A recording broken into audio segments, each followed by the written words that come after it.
Baik. Bismillahirrahmanirrahim. Assalamualaikum warahmatullahi wabarakatuh. Waalaikumsalam warahmatullahi Waalaikumsalam warahmatullahi wabarakatuh. Alhamdulillahirabbil alamin wa bihi nasta'in ala umurid dunya waddin. Wassalatu wassalamu ala asyrafil anbiya'i wal mursalin sayyidina Muhammadin wa ala alihi wa sahbihi ajmain amma ba'd. Selamat malam, salam sejahtera untuk kita semua. Shalom, Om Swastiastu, Namo Buddhaya, dan salam kebajikan.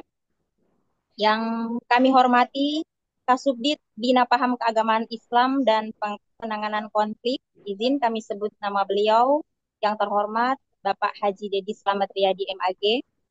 Yang kami hormati pemateri kita pada malam hari ini, Bapak Rofiuddin dari ARK Jawa Timur. Yang kami hormati Bapak dan Ibu Panitia,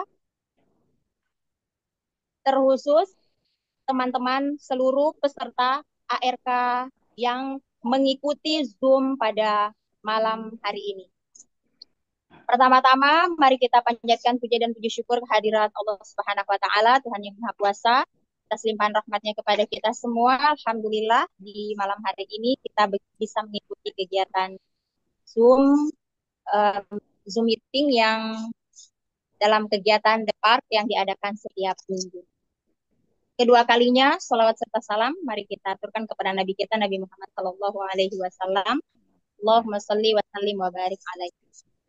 Bapak Ibu sekalian, sebelum kita lanjutkan ke kegiatan pada malam hari ini, terlebih dahulu saya pribadi memohonkan maaf karena sejak pukul 2 siang tadi di Provinsi Gorontalo terjadi pemadaman listrik secara keseluruhan di provinsi. Jadi sejak jam 2 siang tadi di sini sedang ada gangguan listrik, agak terganggu, mungkin suara saya tidak jelas karena sekarang memang menggunakan handset. Mohon maaf Bapak Ibu semua, mohon maaf Pak Kasubdit. Mungkin saya jika kurang maksimal dalam memoderatori kegiatan Zoom meeting pada malam hari ini. Baik. Pada malam hari ini kita akan mengulas tema topik diskusi kita malam hari ini tentang membedah anatomi radikalisme di bumi Mataraman. Radikalisme adalah salah satu yang menjadi penyebab terjadinya konflik di suatu daerah. Jadi di Jawa Timur sendiri adalah daerah yang cukup banyak Islam moderat karena sebagian besar di sana adalah warga Nahdiyin. Mohon maaf saya menyebutkan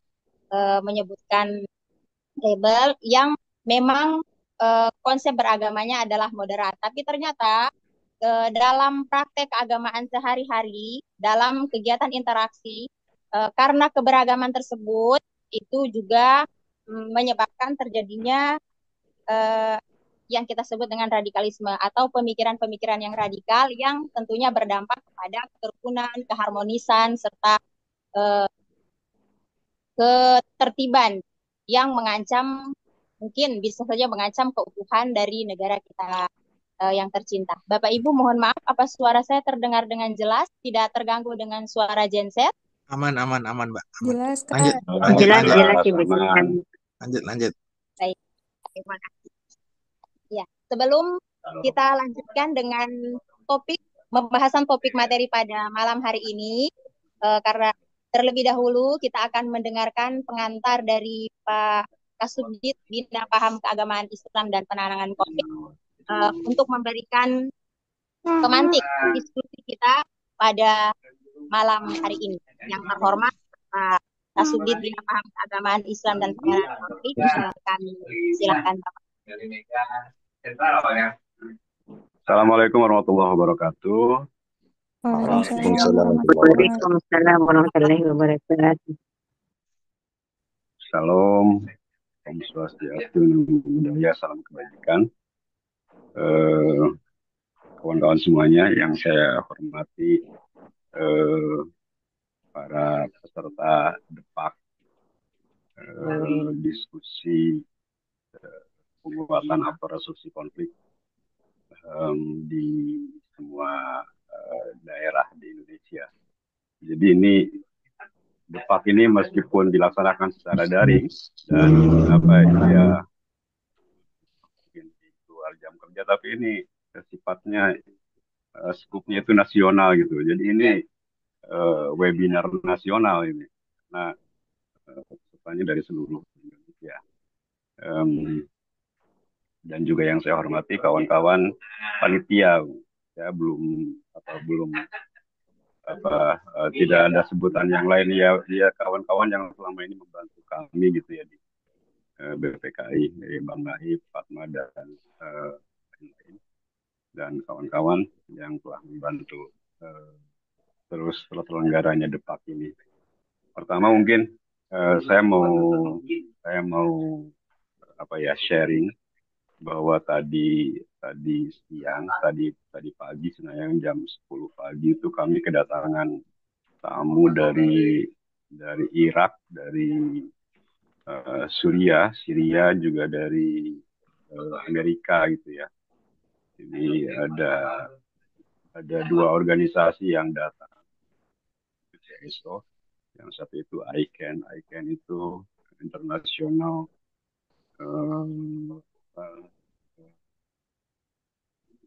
jangan lupa ya, Civil Society Action Network.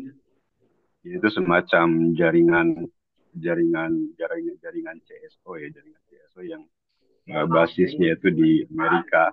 Ada juga dari satu lagi dari Odessa. Odessa itu lembaga CSO juga yang basisnya itu di Irak. Mereka melakukan program-program pemberdayaan sosial yang sebagian besarnya itu didominasi oleh program-program perempuan itu.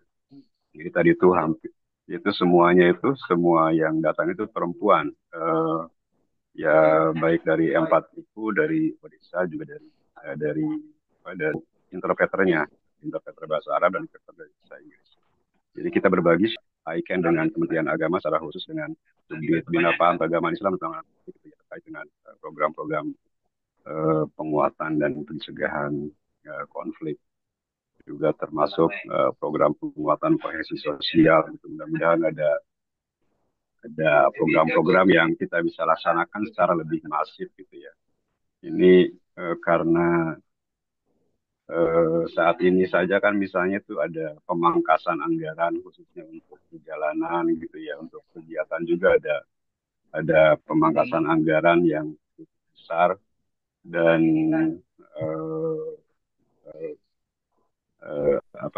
keputusan tentang pemangkasan anggaran itu kan belum dicabut. Jadi kemungkinan di 2025 juga masih ada beberapa mata anggaran yang kemungkinan itu masih dibintangi kalau di istilah di penganggaran itu.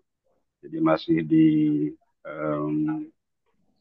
ditunda untuk bisa dicairkannya. Nah, ya kami misalnya ya harus berupaya untuk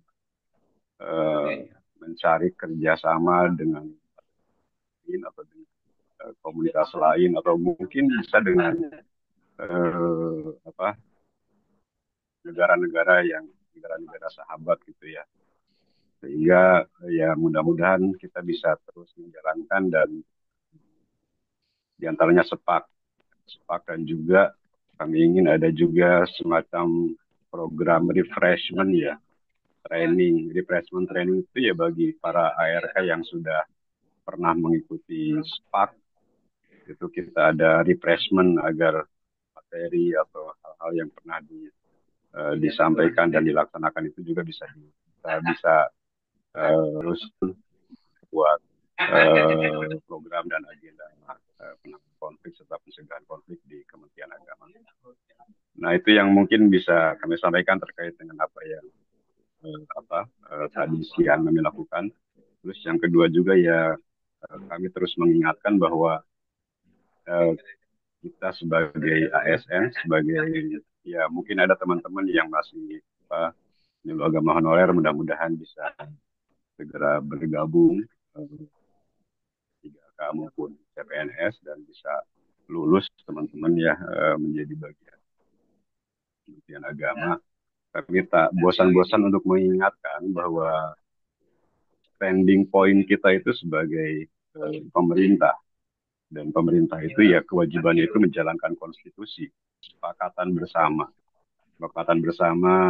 bangsa Indonesia tentang bagaimana mengatur dan mengembangkan diri kita itu diatur dan dikerangkai oleh konstitusi kita.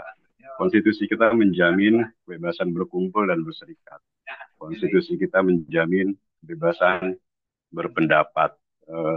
Konstitusi kita menjamin kebebasan beragama. Itu kebebasan-kebebasan yang dijamin oleh konstitusi. Dan sangat tidak elok jika kemudian aparatur Kementerian Agama, misalnya penyuluh ataupun penghulu, kemudian justru melanggar konstitusi itu, gitu, misalnya mendukung kelompok-kelompok intoleran yang mempersekusi kelompok minoritas, melakukan pelanggaran-pelanggaran kemanusiaan dan seterusnya gitu. Jadi pilihannya tegas, opsinya itu tegas. Kalau mau jadi bagian dari pemerintah Indonesia, maka kita harus bersikap sebagai pemerintah Indonesia. Pemerintah Indonesia itu ya wajib melindungi semua warga negara, termasuk juga wajib memenuhi hak-hak konstitusional warga negaranya. Jadi jangan sampai bersikap ketika menghadapi konflik, misalnya kita berpihak pada salah satu kelompok. Ini yang kami sayangkan. Ketika saya melakukan mediasi kemarin di kasus Ahmadiyah, Jasa Salana, itu ada polisi yang bertanya ke orang mana di sana, lokal di sana, itu Pak Dedi itu di pihak kita atau di pihak mereka? Maksud mereka yang dia maksudkan itu adalah di pihak Ahmadiyah gitu. Ya, saya temui Kapolresnya dan saya sampaikan bahwa saya itu wakil negara, ya, pemerintah. Maka kewajiban saya itu melindungi semua warga negara dan berusaha untuk menjamin terpenuhinya hak-hak warga negara. Jadi saya tidak berpihak pada siapapun, saya berpihak pada negara, saya berpihak pada konstitusi. Itu yang kemudian saya sampaikan ke pihak kepolisian.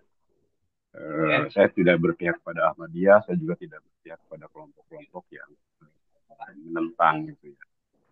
Nah, itu memang berat karena saya kemudian ya dianggap sebagai bagian dari Ahmadiyah misalnya, atau Ahmadiyah itu menjadi konsekuensi yang harus saya hadapi gitu.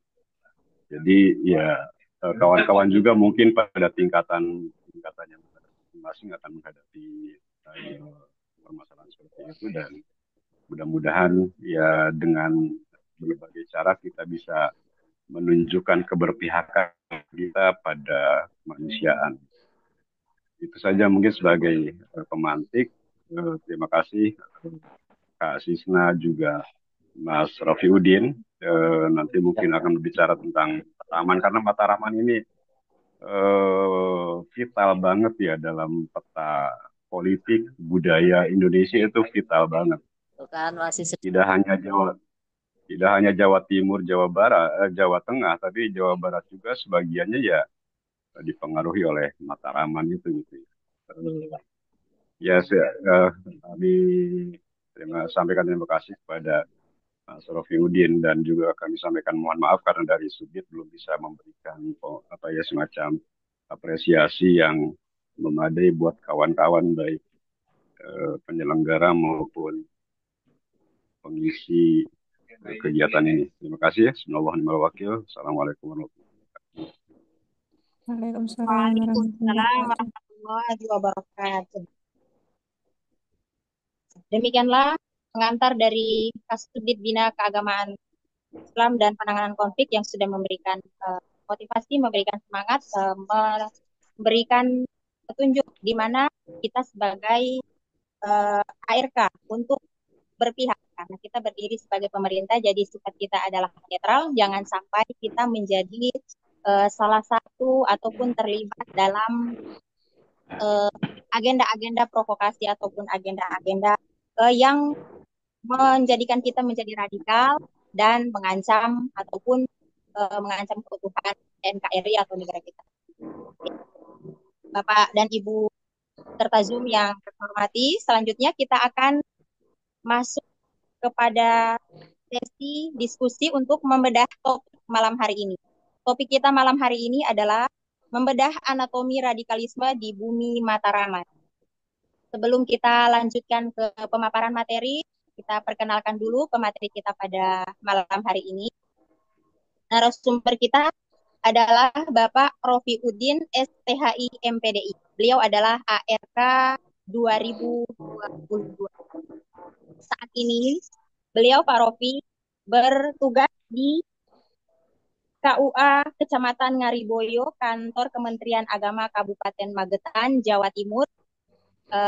Untuk perkenalan lebih detail terkait CV ataupun kurikulum vital beliau bisa langsung nanti beliau yang akan memperkenalkan lebih lanjut. Saya sebagai pengantar seperti itu. Beliau adalah penyuluh agama ahli muda di KUA Kecamatan Ngariboyo, Kabupaten Magetan yang memang sudah banyak sekali punya pengalaman terkait dengan bagaimana kita sebagai ARK dalam menangani hal-hal yang berhubungan dengan radikalisme. Kepada yang terhormat materi malam hari ini, Bapak Rofiuddin. Terima kasih Bu Sisna. Mohon maaf, suara saya bisa didengar? Halo? Kedengaran, Pak. Halo? Ya, Terdengar terdengar, ya? Pak, terdengar jelas. Oke. Mulai. Assalamualaikum warahmatullahi wabarakatuh. Waalaikumsalam. Alhamdulillahirrahmanirrahim. Wa bihi nasta'inu ala umuri dunya wad din. Wassalamu ala asyrofil anbiya'i wal mursalin. Sayyidina Muhammadin wa ala alihi wa sahbihi ajma'in. Yang kami muliakan, kami hormati Bapak Kasubdit BPK IPK Kementerian Agama Republik Indonesia. Terima kasih Ibu Moderator Ibu Sisnawati dari Gorontalo, teman-teman panitia yang kami hormati dari BPK IPK dan seluruh peserta Zoom yang kami banggakan dan yang kami hormati. Alhamdulillah pada kesempatan ini lagi-lagi saya sebetulnya tidak nulis untuk jadi narasumber ya, tapi karena kemarin dijabri dari panitia untuk jadi narasumber, ya ini panggilan, saya anggap sebagai panggilan tugas, maka saya mau tidak mau ya, dan saya laksanakan. Dan pada kesempatan ini izinkan kami untuk menyampaikan materi membedah anatomi radikalisme di bumi Mataraman. Barangkali sebelumnya bisa saya share ya.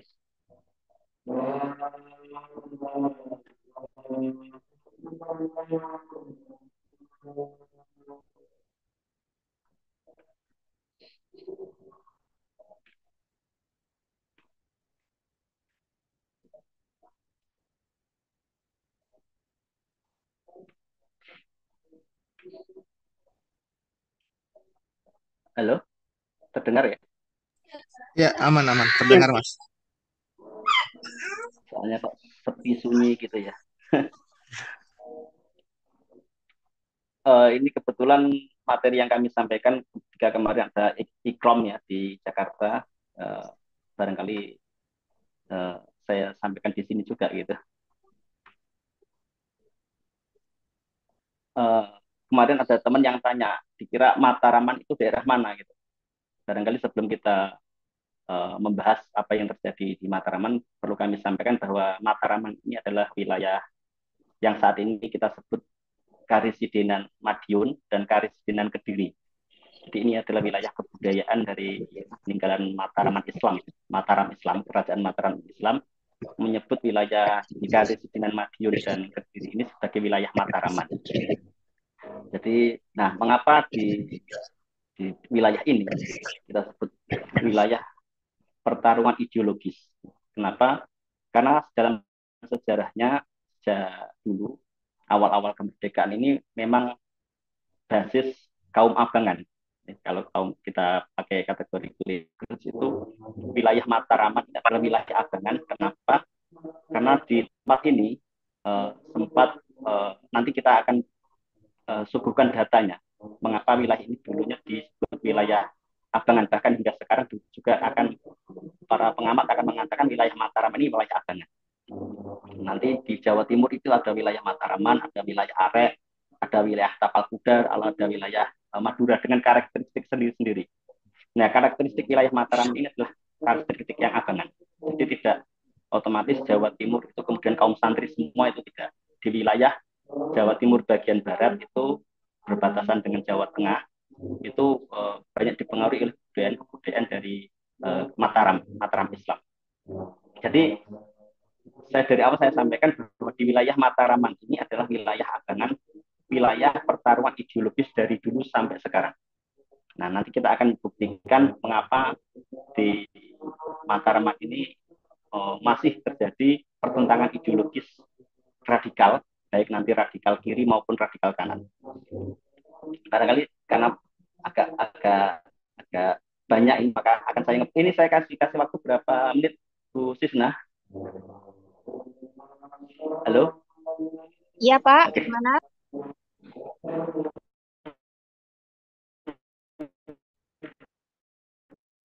Saya 30 menit. Oke. Saya cukupkan ya. Jadi sebelum kita membahas wilayah Mataram, kita akan flashback sebentar peta dunia ya. Atlas itu sebaran pemeluk agama. Mayoritas di dunia ini adalah Kristen, kemudian Islam yang berdua. Kemudian di Indonesia ini termasuk wilayah negara dengan penduduk Muslim terbesar di dunia. Ini untuk saat ini. Kalau kita baca prediksi para futurolog itu kira-kira tahun 2037 kita akan diselip oleh Pakistan. 2030 kalau lebih cepatnya. Untuk penduduknya itu nanti akan diselip juga. Jadi saat ini kita masih berada di ranking 1 populasi Muslim terbesar di dunia, tapi kira-kira 2030-an kalau tidak salah itu nanti akan diselip Pakistan. Kemudian dari umat Islam yang ada di dunia ini, kita tahu dalam firqah itu kita mengenal ada Ahlus Sunnah wal Jamaah, kemudian juga ada yang saat ini masih ada atau Syiah. Kalau dulu kita mengenal ada firqah 73 ya untuk umat Islam. Nah, saat ini yang terbesar itu adalah Ahlus Sunnah wal Jamaah di dunia ini, kemudian ada Syiah di Iran, Irak, dan Timur Tengah sana, kemudian ada sedikit kaum Ibadi di Oman. Nah, karakteristik Ahlus Sunnah wal Jamaah di dunia ini adalah karakteristik Islam ala Indonesia seperti ini sebetulnya. Islam yang ramah, toleran, modern, dan anti kekerasan. Itulah Islam yang menjadi mainstream cara beragama, cara menjalankan agama di seluruh dunia. Tapi kemudian kalau kita telisik lebih detail lagi, ternyata meskipun secara mainstream umat Islam itu moderat, terutama di Indonesia, menurut setara institut setidaknya ada 4 tipologi gerakan itu dengan ciri-ciri anti kekerasan, kemudian mengakomodasi konsep negara bangsa, mengakui NKRI, Pancasila, dan seterusnya. Kemudian juga bersifat terbuka. Itu yang pertama. Kalau bisa contoh ormas-ormas yang besar, NU, Muhammadiyah, dan lain-lain itu termasuk kelompok tipologi Islam moderat. Yang kedua adalah Islam radikal transnasional. Nah, ciri-cirinya adalah bagaimana dia memiliki rencana perjuangan untuk merubah sistem sosial politik. Ya, transnasional inginnya adalah bagaimana dalam seluruh dunia Islam menjadi satu negara Islam seperti zaman Khalifah Turki Utsmani. Kemudian meskipun demikian di Indonesia mereka anti kekerasan. Meskipun kalau nanti di kelompok di negara lain mereka juga menggunakan kekerasan, tetapi di Indonesia kelompok Islam radikal transnasional ini anti kekerasan. Jadi tidak otomatis radikal itu pakai kekerasan, artinya gitu ya. Tapi dia tetap tipologinya adalah Islam radikal. Kenapa? Karena berjuang merubah sistem sosial politik. Nanti dalam kategori radikalisme atau pengertian kata radikal nanti akan kita pahami. Yang ketiga adalah bersifat ideologis, terbuka, dan lintas negara. Nah, jadi ini kelompok yang kedua, Islam radikal transnasional. Yang ketiga adalah Islam radikal lokal. Kalau Islam radikal transnasional dicontohkan HTI gitu ya. Memperjuangkan khilafah Islamiyah. Nah, kalau Islam radikal lokal dicontohkan FPI dari Setara Institut ya. Dicontohkan FPI itu menggunakan kekerasan apabila tidak terjadi perubahan sosial politik. Ya. Kemudian bersifat pragmatis, kadang-kadang juga ideologis. Kemudian terbuka dan hanya lokal Indonesia. Dan yang terakhir adalah Islam jihadis. Islam jihadis itu nanti yang akan menjadi konsen kita dalam webinar kali ini, bagaimana mereka menggunakan cara-cara kekerasan untuk merubah sistem politik yang ada. Kalau Islam radikal transnasional, mereka masih menggunakan cara-cara ada beberapa yang menggunakan cara-cara parlementer, ikut pemilu dan seterusnya. Tapi kalau Islam jihadis ini menggunakan kekerasan, bersifat tertutup, bahkan melakukan penyerangan terhadap aparatur pemerintah. Kita melabelinya sebagai kelompok teroris, gitu ya. Kemudian, nah, apa dampak radikalisme terorisme? Ini yang digambar ini, itu adalah pengeboman di Surabaya tahun 2018. Nah, yang pertama gereja Santa Maria tak bercela, kemudian gereja Kristen Indonesia, dan yang ketiga gereja Pantekosta Pusat di Surabaya. Dan ini dilakukan oleh satu keluarga. Nah, menariknya ini adalah di antara orang-orang ini adalah Puji Kuswati, seorang perempuan ibu rumah tangga, memiliki suami namanya Dita, memiliki 4 anak, ya. Itu semuanya diajak untuk ngebom, dibagi perannya masing-masing. Anak laki-laki pertama dan kedua itu disuruh untuk ngebom di gereja Santa Maria. Kemudian istri Puji Kuswati dan anaknya, 2 anak yang perempuan masih 12 tahun dan 9 tahun diajak untuk ngebom di gereja Kristen Indonesia. Sementara dia sendiri ngebom di gereja Pantekosta. Ini luar biasa. Dan menariknya Puji Kuswati ini meskipun kelahiran Banyuwangi, tetapi dia sejak kecil sudah pindah ke Magetan. SMP, SMA-nya di Magetan. Ya, jadi memang Magetan ini meskipun wilayah kota kecil gitu ya, tetapi ternyata nanti kita tunjukkan ternyata Magetan ini sebagai tempat kaderisasi, tempat untuk kaderisasi para kelompok radikal teroris. Nanti saya berikan contohnya. Jadi dampak dari radikalisme ini, terorisme ini, meskipun Islam, karena sebagai agama mayoritas di Indonesia, maka label bahwa Islam itu sama dengan teroris itu mau tidak mau akan melekat, karena pelakunya juga mengaku Islam. Ya. Pelakunya mengaku dan bahkan menggunakan landasan-landasan ideologis agama sebagai landasan untuk melakukan aksi terorisme. Jadi memang itu harus kita akui bahwa kita jangan kemudian memungkiri, menyangkal bahwa mereka itu bukan tidak beragama. Sempat ada diskursus seperti itu kan, apakah teroris itu beragama? Ya kita katakan mereka beragama, nyatanya justru menggunakan dasar-dasar agama untuk melakukan aksi. Nah, pemahaman yang salah itulah yang harus kita betulkan. Kita harus akui sebagian saudara kita yang bersahabat itu ada yang sakit, ada yang punya pemahaman yang clear, maka harus kita akui kan. Jangan menyangkal, tidak perlu menyangkal. Kita harus, kalau kita mau sembuh ya kita harus akui bahwa kita punya penyakit kan. Dan di semua agama ada oknum-oknum seperti itu. Nah, dampak dari radikalisme terorisme itu apa? Hilangnya rasa aman, kemudian kerugian materi dan non materi, menurunkan wibawa pemerintah, dan yang terakhir adalah meruntuhkan citra Islam sebagai agama rahmatan lil alamin. Nah, ini bagaimana kita sebagai ARK ini dituntut agar membawa citra Islam, citra agama kita masing-masing menjadi moderasi beragama. Kemudian selanjutnya, nah kita secara agak bicara konseptual sedikit ya. Kamus Besar Bahasa Indonesia mengatakan bahwa radikal itu apa? Paham dalam aliran yang radikal dalam politik dan seterusnya. Ya, saya kira kita paham. Jadi apakah halo? Ada suara apa? Halo. Nah, oke, saya teruskan ya. Kalau kita memahami radikal itu sebenarnya bagus sekali. Bahwa kita beragama itu harus secara radikal. Kalau dalam segi bahasa. Apa itu radikal? Yaitu memahami agama seakar-akarnya. Jadi kalau kita memahami agama itu jangan hanya di permukaan, tetapi sampai ke dalam, sampai ke akar-akarnya. Tetapi dalam konteks bahasan kita pada malam hari ini adalah radikal ya, ditambah imbuhan isme menjadi radikalisme, memiliki semacam penyempitan makna secara kontekstual bahwa radikalisme ini adalah orang yang mempunyai pikiran yang kaku, sempit memahami agama, bersifat eksklusif dan dalam memandang agama-agama lainnya. Artinya apa? Radikalisme adalah paham yang bersifat intoleran, takfiri, dan bertentangan dengan konsensus bangsa. Ini secara agar kita tidak salah memahami radikalisme yang kita maksud dalam bahasan kita kali ini.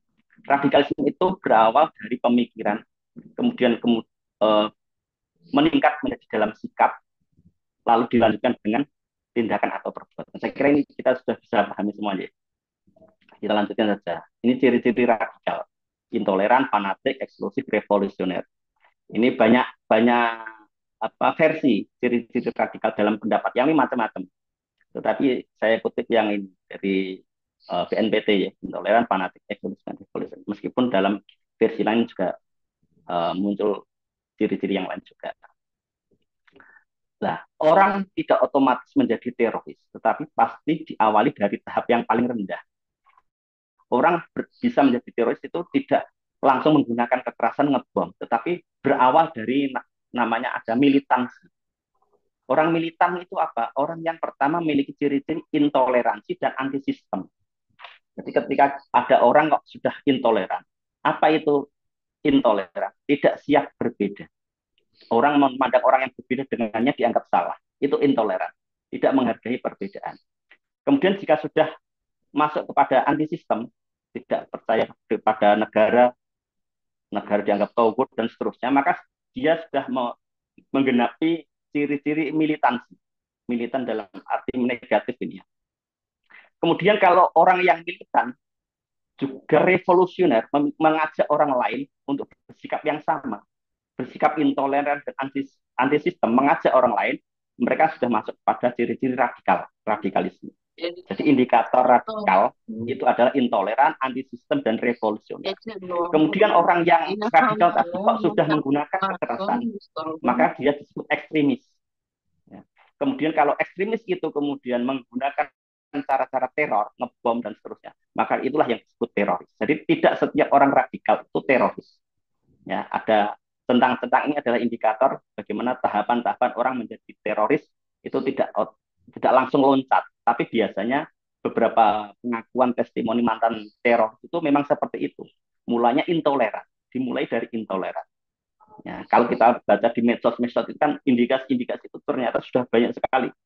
Beberapa akun yang menebarkan kebencian dan seterusnya itu kan juga awal dari bagaimana kalau nanti secara berjenjang dia akan menambah indikasi atau indikator anti sistemnya, revolution dan seterusnya, maka lambat laun dia, apalagi kalau nanti dia juga bergabung ke kelompok-kelompok yang lain seperti itu.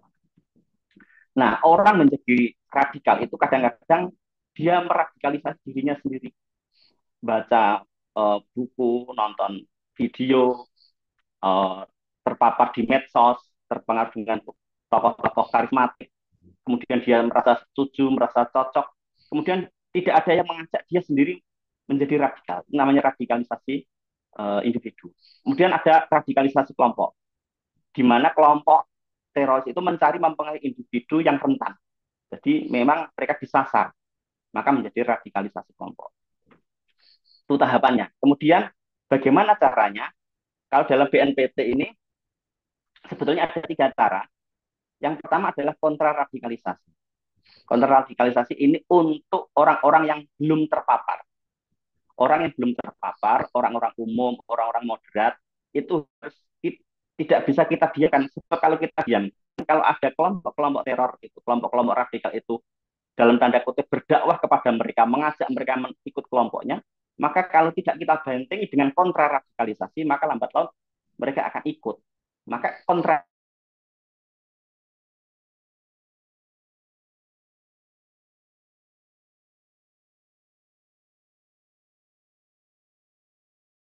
dan yang lain. Yang kedua adalah deradikalisasi, diarahkan untuk kelompok yang sudah terpapar.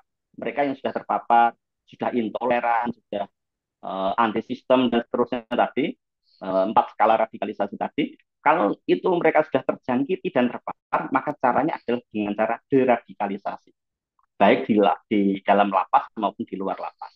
Tujuannya apa? Agar kelompok tersebut meninggalkan cara-cara kekerasan dan teror.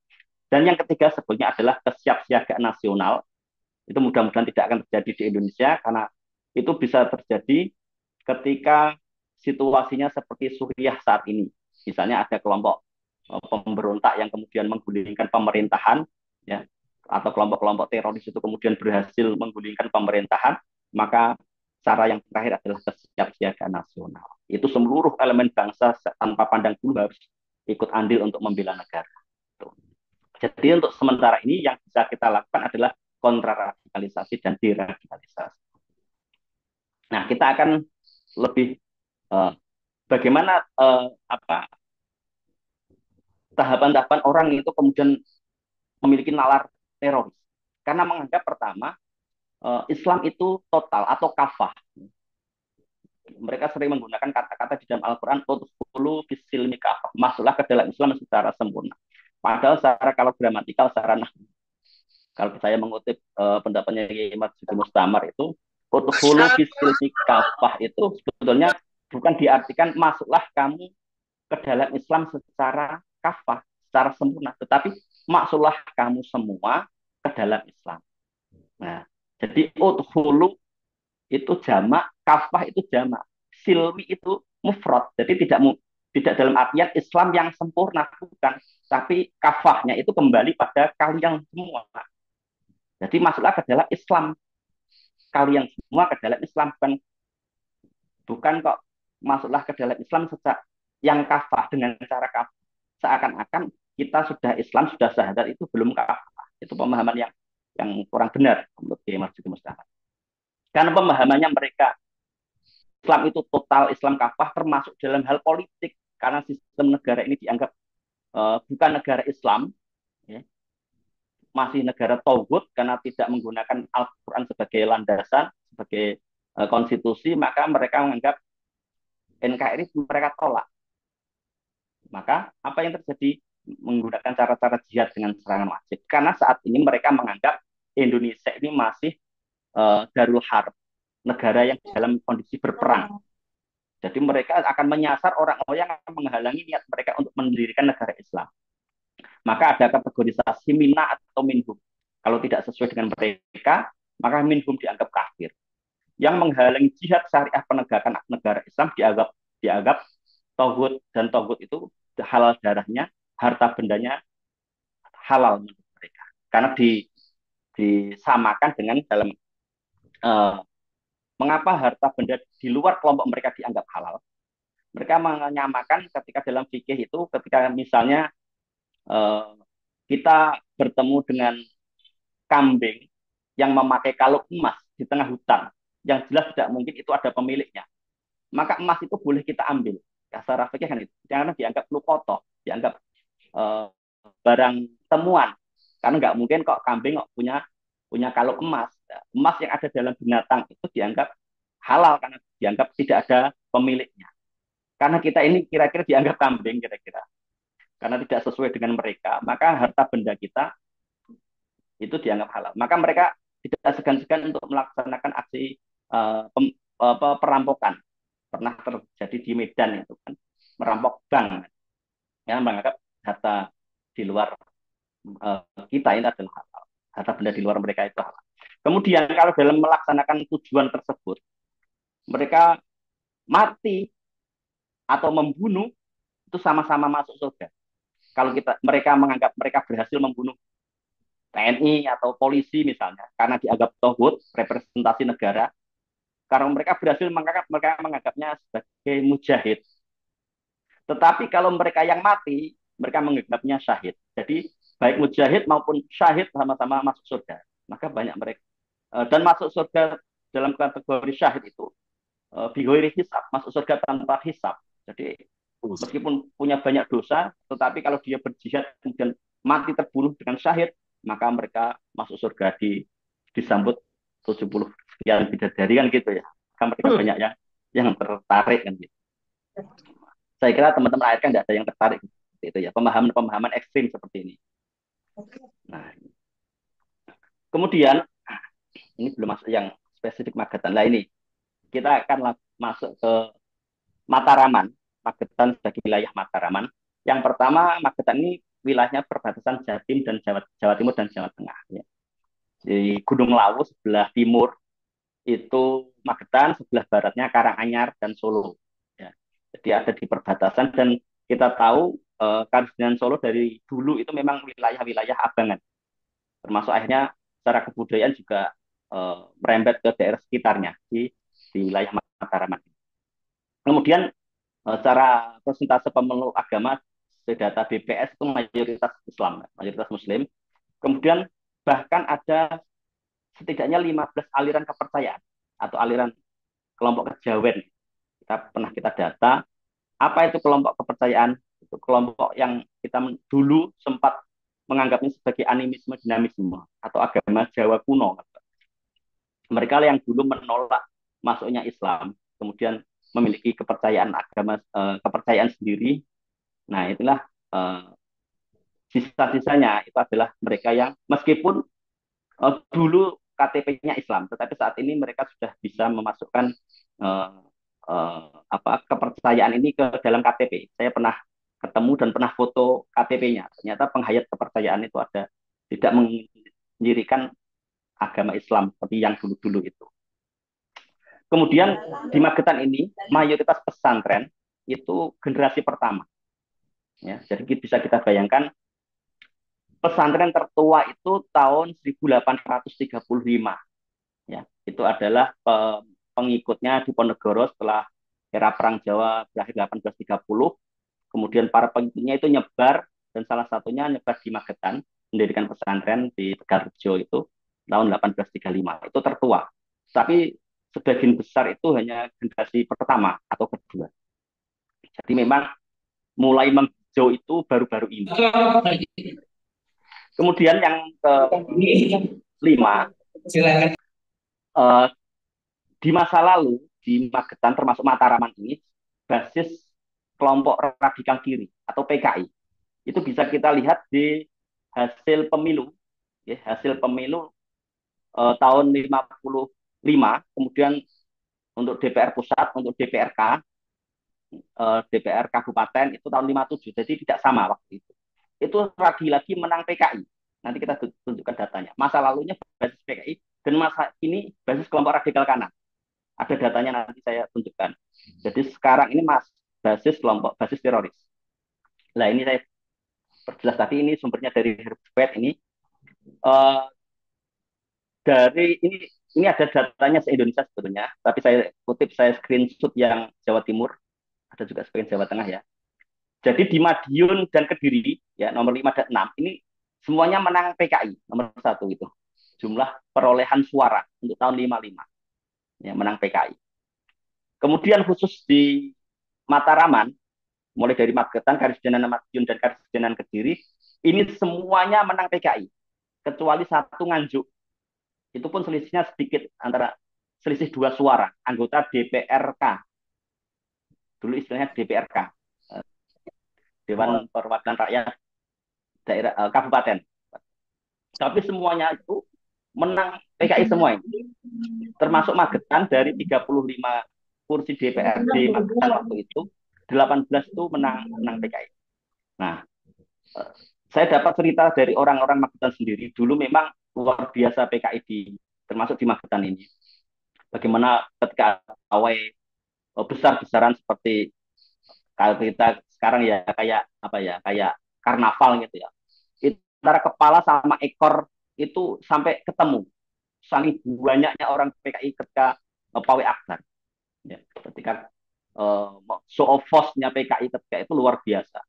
Bahkan camat, ada nama tokoh legendaris PKI di Magetan namanya Sipong, itu bahkan dieksekusi di alun-alun Magetan waktu itu. Itu camat dari PKI ketika kemudian kalah, ditangkap, kemudian dieksekusi. Sangat legendaris, dan ketika di buku ada, saya cek di orang pelaku sejarah juga memang benar. Sipong ini memang legendaris. Dia bahkan memiliki ilmu karang. Ilmu karang itu tidak mempan dengan senjata. Jadi ketika ditombak di pedang itu nggak mempan, malah tertawa dia. Ini persis mirip dengan saya dapat info dari Densus itu, Santoso itu juga seperti itu. Santoso di Poso itu sempat ditembak beberapa kali tidak mempan. Tetapi ternyata ada tokoh dari intelijen itu memasukkan perempuan yang akhirnya menjadi suaminya Santoso. Ternyata orang-orang Densus sendiri. Dan salah satu kelemahannya orang-orang pemilik ilmu itu untuk kasus Santoso itu ditembak ketika dalam keadaan junub. Jadi sebelum sempat mandi, kemudian dikabari oleh istri yang anggota Densus sebetulnya itu, kemudian mereka gerak, kemudian ditembak, akhirnya bisa mati untuk Santoso. Di Magetan Sipong namanya, ditombak dia itu nggak apa-apa. Tapi ya itu lagi-lagi, akhirnya cari kelemahannya, cari tahu, cari informasi kelemahannya lewat suami, lewat istrinya. Kebetulan istri yang kedua. Ini seperti kasus Samson gitu ya. Cari cari tahu, cari informasi kelemahan suaminya. Termasuk Sipong ini akhirnya bisa ditombak dengan ditusuk dengan keris kecil. Mungkin sudah dihizipi juga nanti. Akhirnya bisa mati si pemilik ilmu karang. Itu ilmu karang itu. Karena tidak mempan dibunuh, itu konon bisa menjadi jenglot. Kalau kita kenal dalam tradisi klonik itu, jenglot itu manusia yang pemilik ilmu karang yang tidak bisa mati. Akhirnya dia menyusut menjadi makhluk gaib gitu. Seterusnya di Magetan ini dulu basis radikal kiri. Nah ini beberapa kelompok yang saat ini ada, ya kelompok-kelompok ada NU, Muhammadiyah, Jamaah Tabligh, ini kelompok Jamaah Tabligh terbesar di Indonesia ada di Magetan di Ponpes Al-Fatah Temboro.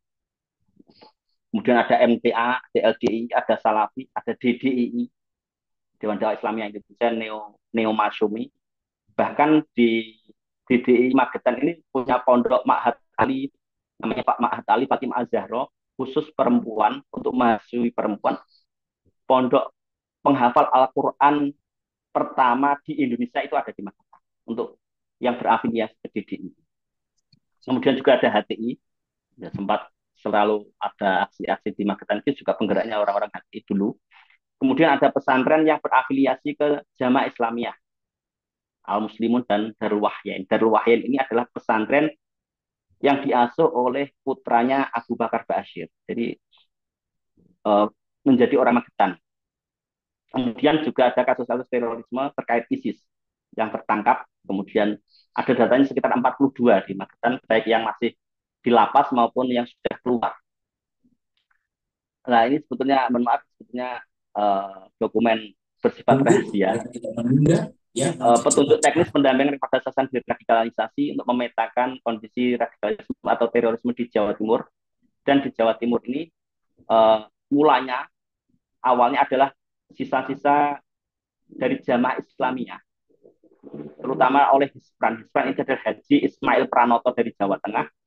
Nah ini kemudian mengirimkan personilnya ke wilayah Mataraman ke Jawa Timur. Jadi Jawa Timur ini mulanya juga dari Jawa Tengah, dari Jamaah Islamiyah.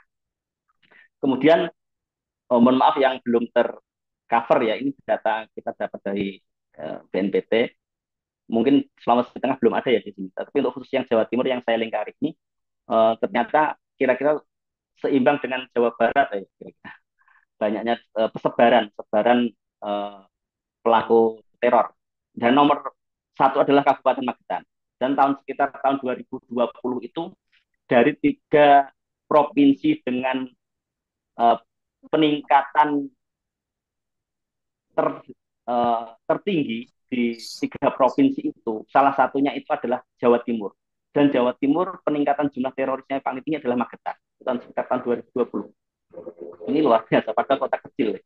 Tetapi ternyata punya jaringan luar biasa. Bahkan kemarin ada penangkapan terakhir itu bendahara Jamaah Islamiyah. Ketika ditangkap itu ditemukan banyak uang. Ternyata di Jamaah Islamiyah itu seperti negara, karena mereka menggaji para personil, para anggotanya. Nah, ini sebarannya ada dari kelompok Napiter, ada HTI, Cak Hitam, ada JAS dan JAD. JAS dan JAD ini adalah sayap militernya dari Jamaah Islamiyah. JAS Jamaah Ansarut Syariah dan Jamaah Ansarut Daulah. Ini lebih keras Jamaah Ansarut Daulah. Dan di Magetan ada dua-duanya. Ada dua-duanya. Kemudian, nah ini, meskipun bersifat bahasa. Dan di Magetan ini termasuk memiliki tokoh yang cukup berpengaruh, cukup disegani di Jawa Timur. Itu dari Magetan. Magetan. Ini contohnya saya ambil dari data beberapa tahun diupload oleh PPATK ini. Saya dapat dari PPATK. Tetapi beberapa tahun kemudian, ini tiap tahun kan diupload. Ini terakhir tahun 2017. Setelah itu tidak diupload lagi. Sama yang nomor urut 9 itu adalah Rosyid Ridho Ba'asyir. Nomor 10-nya Abu Bakar Ba'asyir. Ini adalah sesuai dengan penetapan Ketua Pengadilan Negeri Jakarta Pusat tentang penetapan perpanjangan pencantuman individu dan organisasi sebagai terduga teroris dan organisasi teror. Jadi tidak hanya individu tetapi juga kelompok-kelompok teror. Banyak sekali, sampai ratusan. Nah, salah satu yang ada adalah di Magetan ini. Ini noda darah dari Magetan, kasus-kasus yang melibatkan orang Magetan. Ini hanya beberapa yang sempat terekspos di media sosial, di berita-berita online. Padahal sebetulnya lebih banyak lagi. Maka saya tampilkan yang ada bisa dilacak, ya, bisa dilacak di media online. Ya. Ada mulai dari LH alias U dari tadi Pondok Pesantren tadi. Tahun 2003 ini sudah pernah terlibat jaringan teroris Aceh. Ya. Tersangka pengeboman Jiwi Marit tahun 2003. Ini juga dari Magetan. Ya. Orang Magetan, mondok ngeruki, kemudian jadi teroris kan. Kemudian dari 2014 juga ada yang mau ke ISIS, mau bergabung ke ISIS, ditangkap di Malaysia. Ada 2 orang dari Magetan. 2016 juga ada kasus penangkapan di Kroya, Jawa Tengah, di Cilacap, Jawa Tengah, berasal dari Magetan. Juga GW dari Selosari yang saya sebut tadi, bendaharanya JI, ya, ditangkap tahun 2016, DPO 3 tahun, padahal sehari-hari pengusaha kulit, anggota divisi logistik Jamaah Islam. PK dan SP yang tadi bom 2018 di bom Surabaya, kemudian ada 2019 masih ada lagi bapak dan anak pengusaha kulit juga bikin sepatu, bikin tas dari kulit, itu kerajinan kulit itu. Ditangkap Densus, ditemukan samurai, golok dan seterusnya. Dan yang terakhir kemarin adalah juga perajin sepatu dari kecamatan kota wilayah kami itu ditangkap Densus, tapi dalam kasus lama yang dibongkar oleh Densus. Ini menggambarkan betapa Magetan ini meskipun wilayah kota yang sangat kecil, tenang sebetulnya di sini, sangat tenang, tetapi ternyata menyimpan bara api di dalam. Karena Magetan ini termasuk zona merah radikalisme terorisme. Densus itu sering keliling ke sini. Nah, yang terakhir, kasus kemarin waktu rame-rame ada kotak infak untuk pendanaan terorisme. Di Magetan ini ada 2.000 menurut polisi ya. Ada 2.000 kotak amal yang diduga untuk jaringan teroris. Ketika muncul kasus Abdurrahman bin Auf, Abdurrahman bin Auf di Lampung, kemudian dilacak jejaringnya itu, kemudian ternyata di Magetan juga punya. Ya. Bahkan membawa sekali Sidinan Madiun di Magetan, Abdurrahman bin Auf. Akhirnya kita sempat didatangi Mabes Polri, Intel Kam, juga dari TNI. Kita sudah sempat ketemu, dan dari kita ketemukan dengan para penyuluh spesialisasi radikalisme zaman itu kan masih spesialisasi radikalisme gitu. Kita datangi dan mereka tidak tahu menahu terhadap kasus terorisme yang ada di Lampung.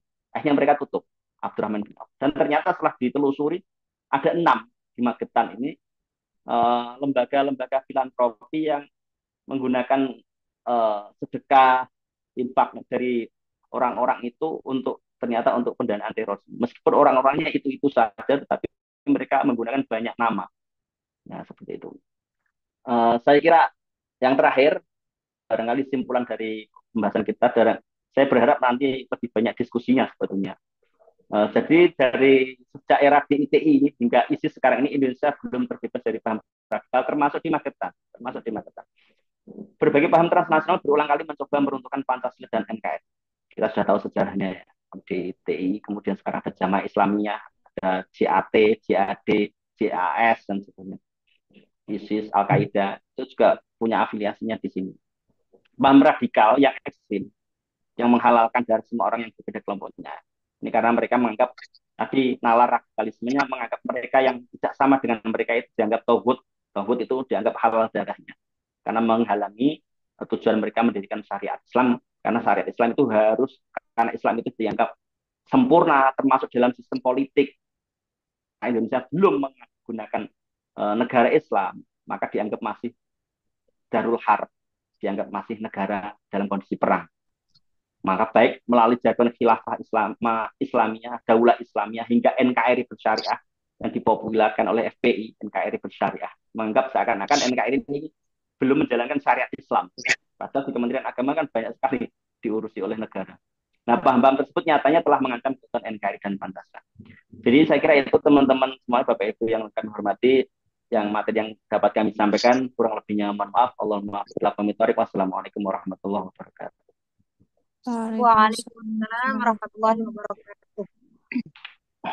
Demikianlah pemaparan materi dari Pak Rofi. Selanjutnya sesi diskusi terkait apa yang sudah disampaikan tadi. Kami persilakan kepada Bapak Ibu peserta webinar bisa berdiskusi bersama, memberikan tanggapan terkait apa yang sudah disampaikan tadi. Boleh raise hand atau langsung mengaktifkan mikrofon. Boleh juga pertanyaannya di kolom chat. Kami persilahkan Bapak Ibu.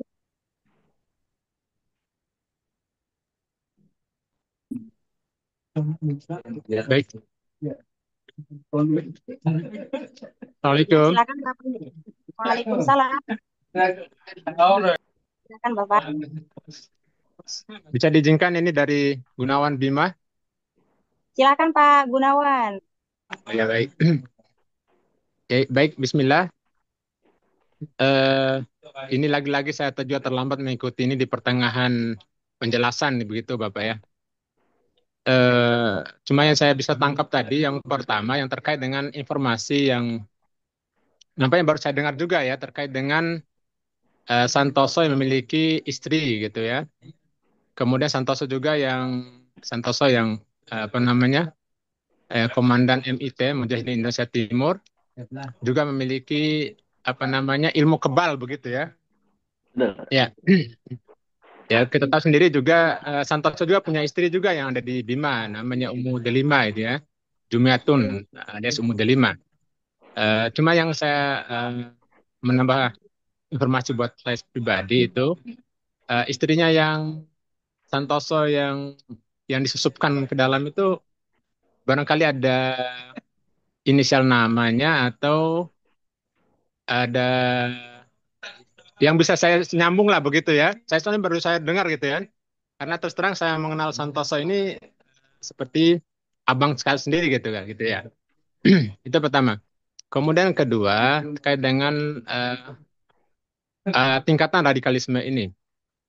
Radikalisme ini apakah setingkat pemahaman saja atau terkait dengan yang disimpulkan tadi adalah bahwa radikalisme yang ekstrim gitu ya. Atau ada tersendirinya nih yang terkait dengan ekstrim ini. Sebab dua kalimat ini kan tentu kalau kita bahas radikalisme tentu rata-rata hampir ya keseluruhan itu mesti radikal gitu kan terkait dengan pemahaman itu kan. Cuma masalahnya sejauh mana gitu ya yang kaitan dengan radikalisme dan ekstremisme ini. Gitu ya Pak ya. Mungkin itu saja dulu. Kemudian ini nih, kaitan dengan yang tiga adalah perkembangan terakhir ini terkait dengan yang baru-baru ini ya itu keadaan di Suriah gitu kan. Mulai kata saya dari lembut. Bisa dengar Pak ya? Yap. Ya, kaitan yang di Suriah. Nah, di Suriah saat ini kan sedang penaklukan gitu kan, dengan rusuh-rusuhnya. Nah, sekarang muncul jamaah-jamaah yang memang yang mendukung ke arah sana gitu, artinya mendukung kemenangan yang terjadi di Suriah dan mendukung yang disebut dengan jihad di Suriah. Apakah jamaah-jamaah yang ada ini atau orang-orang yang ada yang mendukung Suriah saat ini apakah termasuk dalam kategori radikalisme atau bagaimana ya? Mohon penjelasan dari narasumber ya. Terima kasih dari saya itu saja, Bapak. Silakan dilanjutkan. Ya, Assalamualaikum warahmatullahi wabarakatuh. Waalaikumsalam warahmatullahi wabarakatuh. Terima kasih Pak Gunawan. Ya. Bagaimana Pak Rofi? Langsung ditanggapi Mohon pertanyaannya. izin barangkali langsung ditanggapi ya, biar tidak lupa. Baik, silakan. Ada 3 pertanyaan Pak. Yang pertama terkait dengan konfirmasi keluarga Santoso, terminologi radikalisme dan ekstremisme, serta kondisi keadaan Suriah sekarang. Apakah dia termasuk Oke. radikalisme atau seperti apa? Terima kasih. Ya, itu kan sebetulnya info yang rahasia sebetulnya. Kayak saya juga kaget ya, kelompok-kelompok ekstrim seperti Santoso itu kan sebetulnya biasanya kan anti ilmu-ilmu seperti itu. Eh, saya dapat informasi ini dari teman yang punya yayasan para mantan teroris. Dan dia dapat info dari Densus yang nembak Santoso. Jadi barangkali ya agak-agak mutawatir lah, kira-kira itu. Jadi sejauh apakah namanya juga tidak disebutkan kepada saya. Yang jelas itu adalah orangnya Pak Tito. Namanya istrinya yang siapa saya juga nggak nggak dikasih tahu, dan tidak perlu tahu lah kalau hal seperti itu. Yang jelas dapat informasi seperti itu Pak Gunawan. Masalah nanti yang siapa kita ya kita nggak tahu sendiri. Termasuk yang menunjukkan kondisi Santoso itu sebetulnya Banser Banser Poso, menunjukkan posisi yang ada Banser yang nyamar jadi orang desa biasa, para pergi ke hutan itu cari kayu gitu ya. Ketemu Santoso kemudian karena dianggap orang biasa, bukan, Santoso mengenalnya sebagai orang sipil gitu ya. Kalau orang tentara pasti akan, atau polisi pasti akan konflik kan gitu atau bentrok. Tetapi karena dianggap orang kampung biasa, akhirnya ya dibiarkan oleh Santoso. Nah, setelah diberitahukan oleh pada aparat itu kemudian akhirnya ditemukan. Dan konon si Banser ini kemudian direkrut sebagai intel, sebagai penghargaan. Infonya seperti itu. Aslinya seperti apa? Wallahu a'lam. Yang pertama itu Pak Gunawan ya. Kemudian yang kedua, kita memang harus pinter-pinter memilah antara istilah radikal dan teror maupun ekstrim. Nah, materi 4 skala radikalisasi ini kalau Pak Gunawan ikut kemarin pelatihan deteksi dini konflik sosial berdimensi keagamaan, saya ambil dari situ Pak. Jadi 4 skala radikalisasi itu dari situ, dari materi pelatihan deteksi dini konflik ya, yang di Ciputat. Itu menunjukkan seperti itu, bahwa orang tidak sama antara radikal dengan ekstrim. Ekstrim itu tingkatan di atasnya radikal. Jadi orang radikal itu orang yang intoleran, anti sistem, dan revolusioner. Kalau mereka orang-orang radikal ini, misalnya kalau kita lihat di medsos gitu ya, menampakkan kebencian terhadap kelompok lain, kemudian anti negara, anti pemerintah, kemudian mengajak orang lain untuk memusuhi pemerintah, itu sudah dianggap sudah sesuai dengan ciri-ciri radikal. Tetapi kalau dia belum menggunakan cara-cara kekerasan, mereka masih dalam kategori radikal. Tetapi kalau sudah menggunakan kekerasan, ya, maka disebut ekstremis. Nah, ekstremis ini yang kemudian menggunakan cara-cara teror disebut teroris. Jadi saya kira itu untuk kategorisasinya seperti itu. Secara konseptual. Meskipun cukup abstrak gitu ya. Kemudian yang terakhir, masalah kondisi Suriah. Kita sering dikelabui pemahaman bahwa konflik di Timur Tengah, terutama pada era-era Arab Spring itu antara Sunni dan Syiah, kan gitu ya. Jadi pertarungan antara Sunni dan Syiah dari dulu sampai sekarang. Kemudian dianggap orang-orang yang bukan Syiah, artinya dianggap Sunni. Orang yang bukan Sunni dianggap Syiah. Ada semacam seperti itu. Padahal kalau kita lihat, ternyata kelompok-kelompok yang di saat ini menang, Hayat Tahrir itu ya, itu ternyata memang sudah sejak zaman bapaknya Bashar al-Assad itu memang sudah mereka beroposisi, berkali-kali berontak dan sebagainya. Meskipun awal-awalnya juga sepemahaman dengan Jabhatun Nusra, untuk yang sekarang HTS itu ya, Hayat Tahrir Syria. Jadi meskipun sekarang ini kelompok-kelompok ini adalah kelompok-kelompok, kalau di Indonesia barangkali ya mirip-mirip kelompok radikal kanan lah, yang anti pemerintah. Dan mereka menggunakan narasi-narasi termasuk di Indonesia bahwa Bashar al-Assad itu Syiah. ya kan? Nah, kita kita harus jeli bahwa tidak setiap Sunni itu kelompok mereka. Jabhatun Nusrah mereka akan menganggap mereka Sunni, tetapi bukan Sunni seperti Ahlus Sunnah wal Jamaah seperti mainstream di dunia ini. Kita bisa mengenal kelompok-kelompok ekstremis, ada ISIS, Al-Qaeda, itu kan cuma mereka juga menganggap mereka adalah orang-orang Sunni. Tapi kan kita menganggapnya beda, bukan Sunni seperti itu. Nah, maka kelompok-kelompok itu sebetulnya bukan pertarungan antara Sunni dan Syiah, tetapi antara kelompok-kelompok ekstremis kepada melawan negaranya. Ya, jangan dibenturkan untuk uh, apa di ini antar agama, bukan antar kelompok agama, bukan antar kelompok antara Sunni dan Syiah ini, tapi antara pemerintah dengan kelompok-kelompok yang ingin dianggap Basar al-Assad ini dianggap Syiah, maka mereka tidak mau menggunakan kelompok-kelompok ekstrim. Kita tahulah kelompok-kelompok seperti itulah mulanya dari mana. Kalau saya pernah dengar langsung dari kelompok mantan teroris itu biasanya mereka, mohon maaf sekali lagi, ini pengakuan mantan teroris, mereka mempelajari Islam melalui kelompok Salafi. Pertama, Salafi itu pun bertingkat-tingkat. Ini pernah pengakuan dari mantan teroris sendiri. Dia awalnya ikut kelompok Salafi, merasa kurang radikal, kurang keras, ikut pindah ustadz yang lebih keras lagi, lebih keras lagi. Akhirnya dia ketemu Aman Abdurrahman. Ini menurut dia ini adalah kelompok orang-orang yang paling paling keras menurut dia, ustadz yang paling keras tuh. Bahkan Abu Bakar Ba'asyir dianggap lebih keras Aman Abdurrahman ini daripada Abu Bakar Ba'asyir. Dan mereka akhirnya seperti itu. Jadi kelompok-kelompok itu mirip-mirip dengan yang ada di Indonesia, kira-kira seperti itu. Dan ternyata di Suriah itu menang. Nah, salah satu cirinya mengapa sampai kita kita tahu sendiri kelompok-kelompok ini, HTS ini, bukan hubungan tanpa status ya. HTS Hayat Tahrir Suriah ini adalah yang ngebom Syahid Maulana Ramadan Buti dan Hasun. Ini kelompok Ahlus Sunnah wal Jamaah yang memiliki hubungan baik dengan kelompok Islam di Indonesia yang sangat moderat, itu pun dibunuh oleh kelompok-kelompok HTS. Dan saat ini mereka menang. Ini kan ini luar biasa ini luar biasa. Jadi saya kira itu ya untuk kondisi terkini yang saya ketahui. Sementara ini memang kondisinya masih saling menunggu ini apakah kelompok teroris ini akan selanjutnya menang. Karena di faksi-faksi mereka sendiri HTS ini juga muncul banyak-banyak faksi. Kalau dipilih yang ini nanti kelompok yang lain akan nggak setuju, pasti akan bentrok sendiri di antara kelompok internal mereka sendiri. Ada beberapa, setidaknya ada 3 tokoh yang diajukan sebagai pemimpinnya. Ya, nanti itu kita lanjutkan. Monggo Bu Susana. Terima kasih Pak. Silakan. Gimana Pak Gunawan terkait apa yang sudah ditanggapi dari pemateri tadi? Masih ada yang ingin didiskusikan?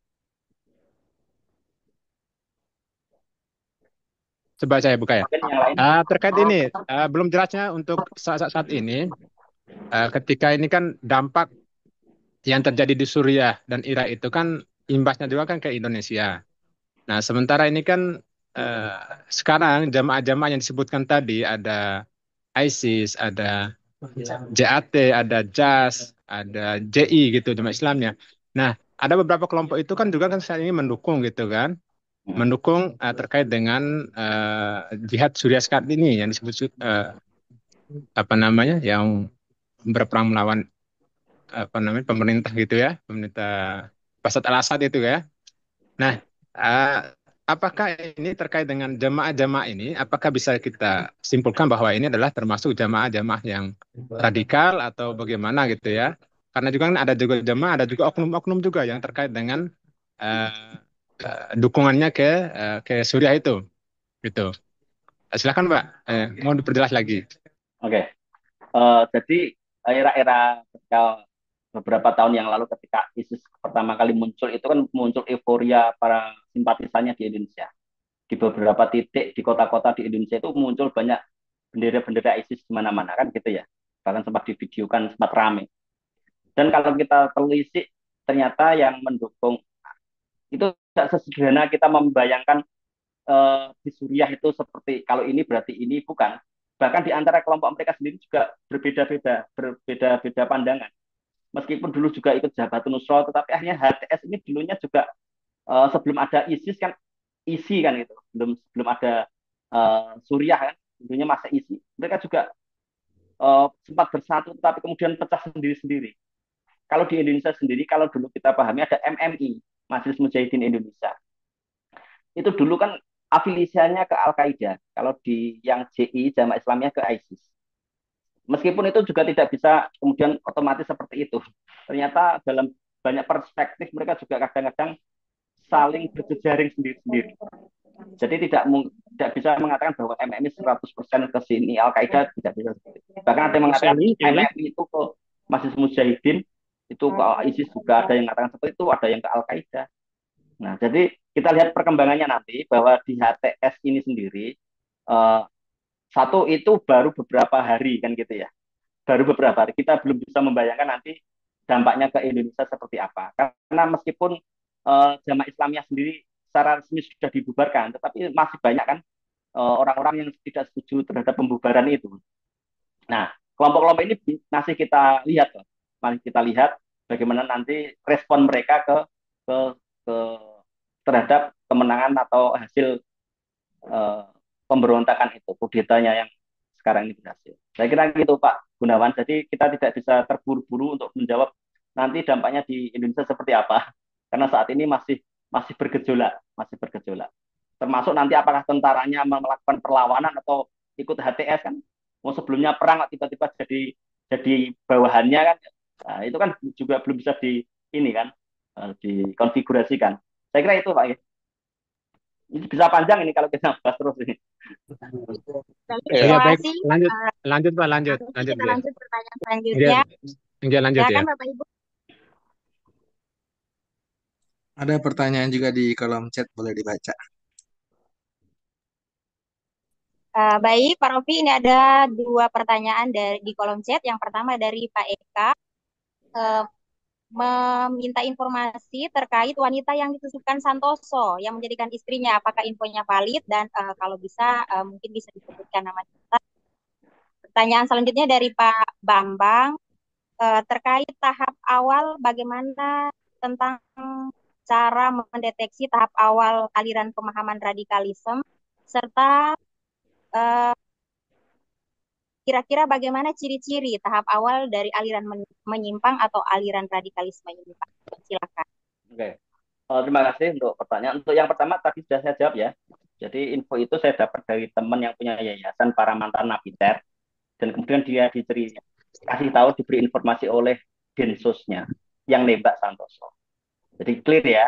Jadi kalau disuruh siapa namanya, ya saya tidak tahu. Jelas saya tidak tahu. Dan itu pun saya kira kok akan dirahasiakan betul, akan dirahasiakan. Nanti istrinya diburu kelompok Santoso kan luar. Oh ini memang harus dirahasiakan. Sebenarnya saya tidak boleh ngomong seperti itu. Oke, kemudian yang kedua, langkah awal untuk mendeteksi aliran atau pemahaman radikal. Nah, kita kan lihat tadi bagaimana orang itu menjadi radikal kan ada tahapan-tahapannya, ada ciri-cirinya. Dimulai yang pertama pasti dari intoleran. Kelompok intoleran. Kemarin ada beda agama menyelenggarakan ibadah di Bogor ya, berapa kali di situ. Kemarin di Tangerang Selatan dan seterusnya.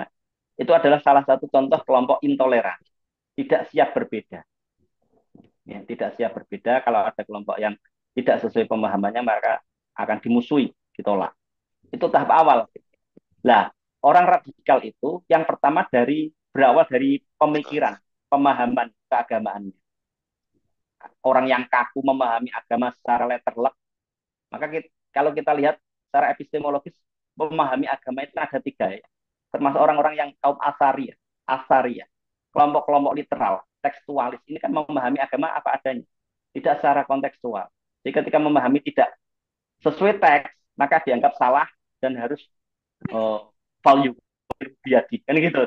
Mereka punya sekian banyak dalil untuk membenarkan tindakannya. Dimulai dari mana? Dari pemikirannya, kemudian berubah ke sikap dan kemudian tindakan yang kemudian membubarkan peribadatan umat lain atau kelompok-kelompok yang tidak sependapat dengan dia. Itu adalah ciri dari orang-orang yang radikal. Dimulai dari intoleran tadi. Nanti akan berkembang terus kalau orang intoleran kemudian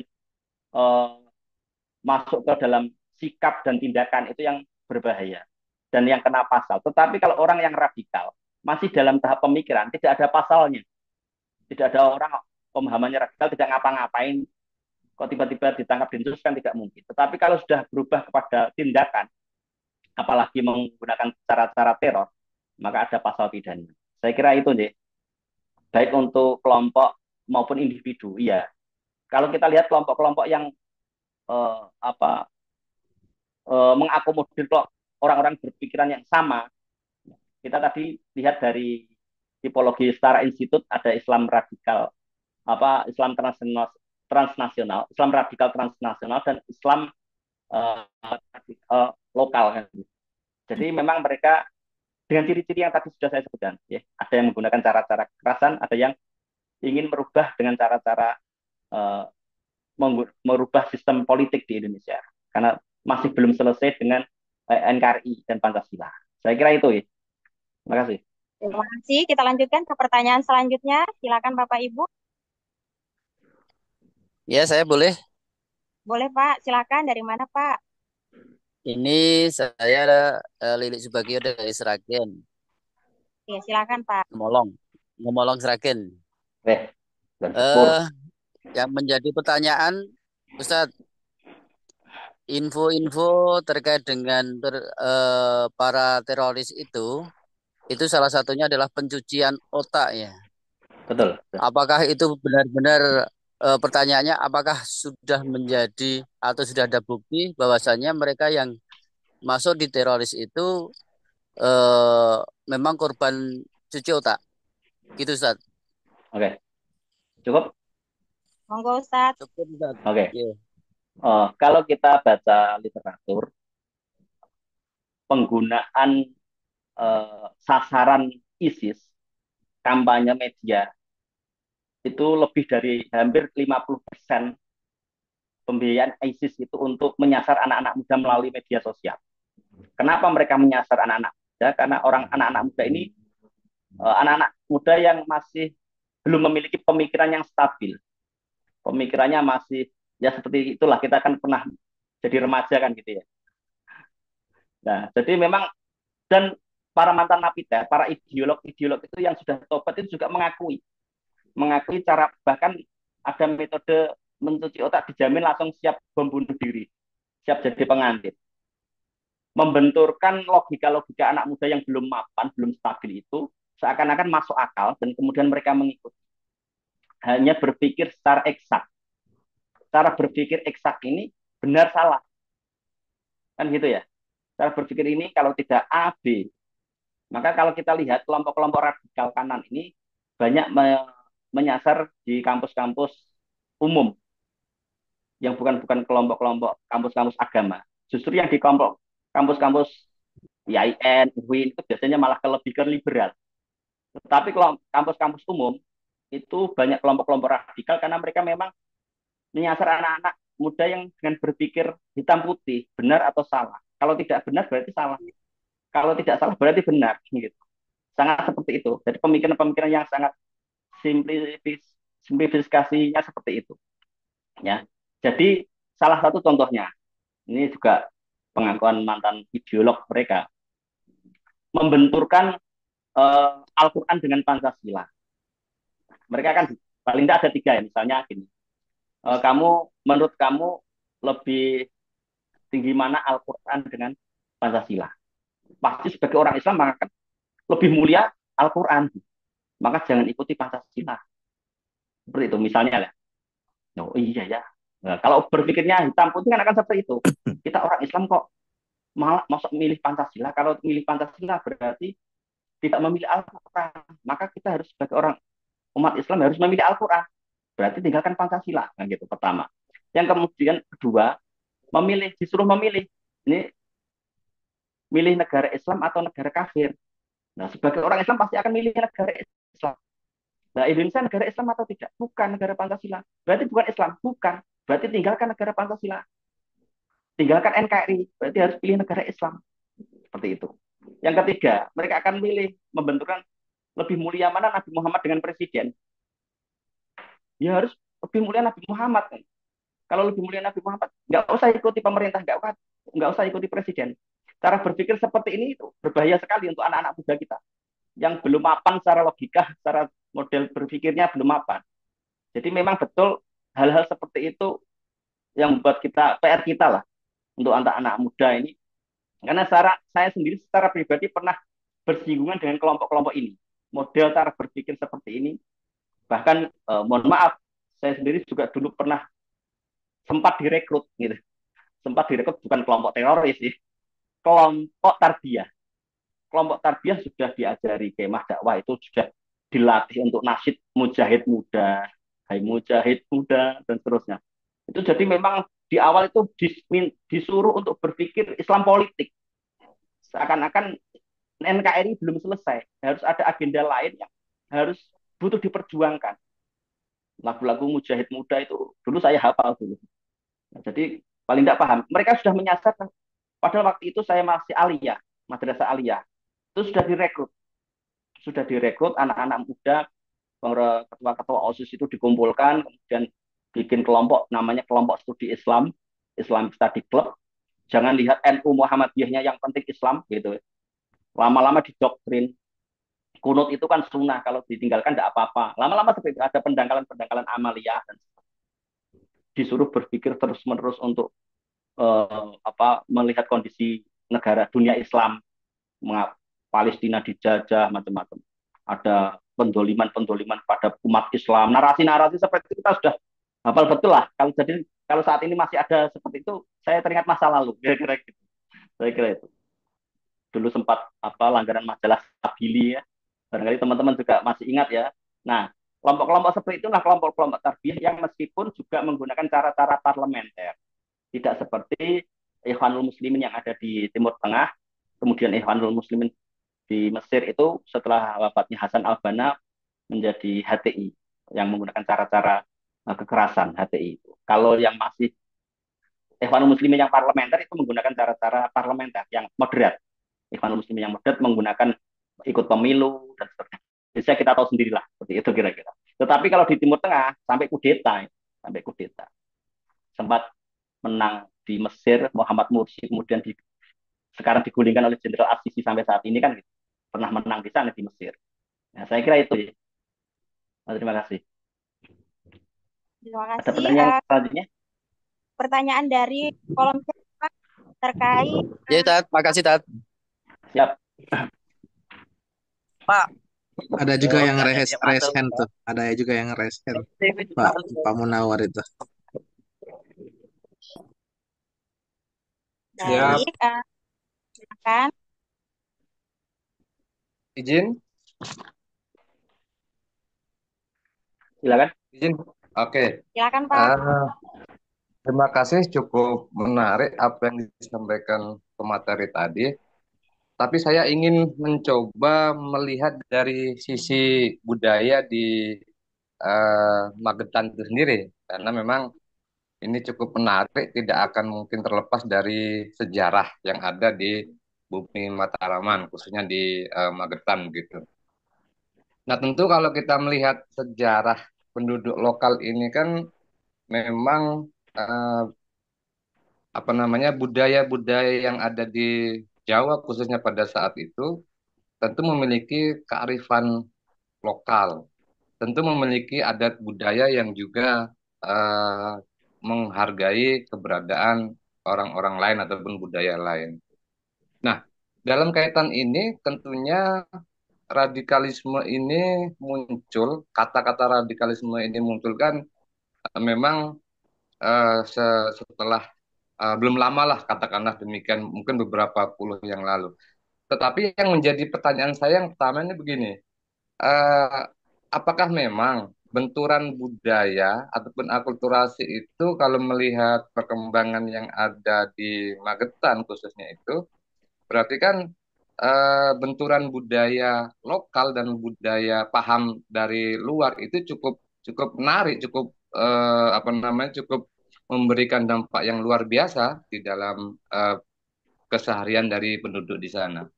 Nah, kemudian daripada itu tentu ada yang juga menarik tadi disampaikan tentang kaitannya tentang Islam Abangan.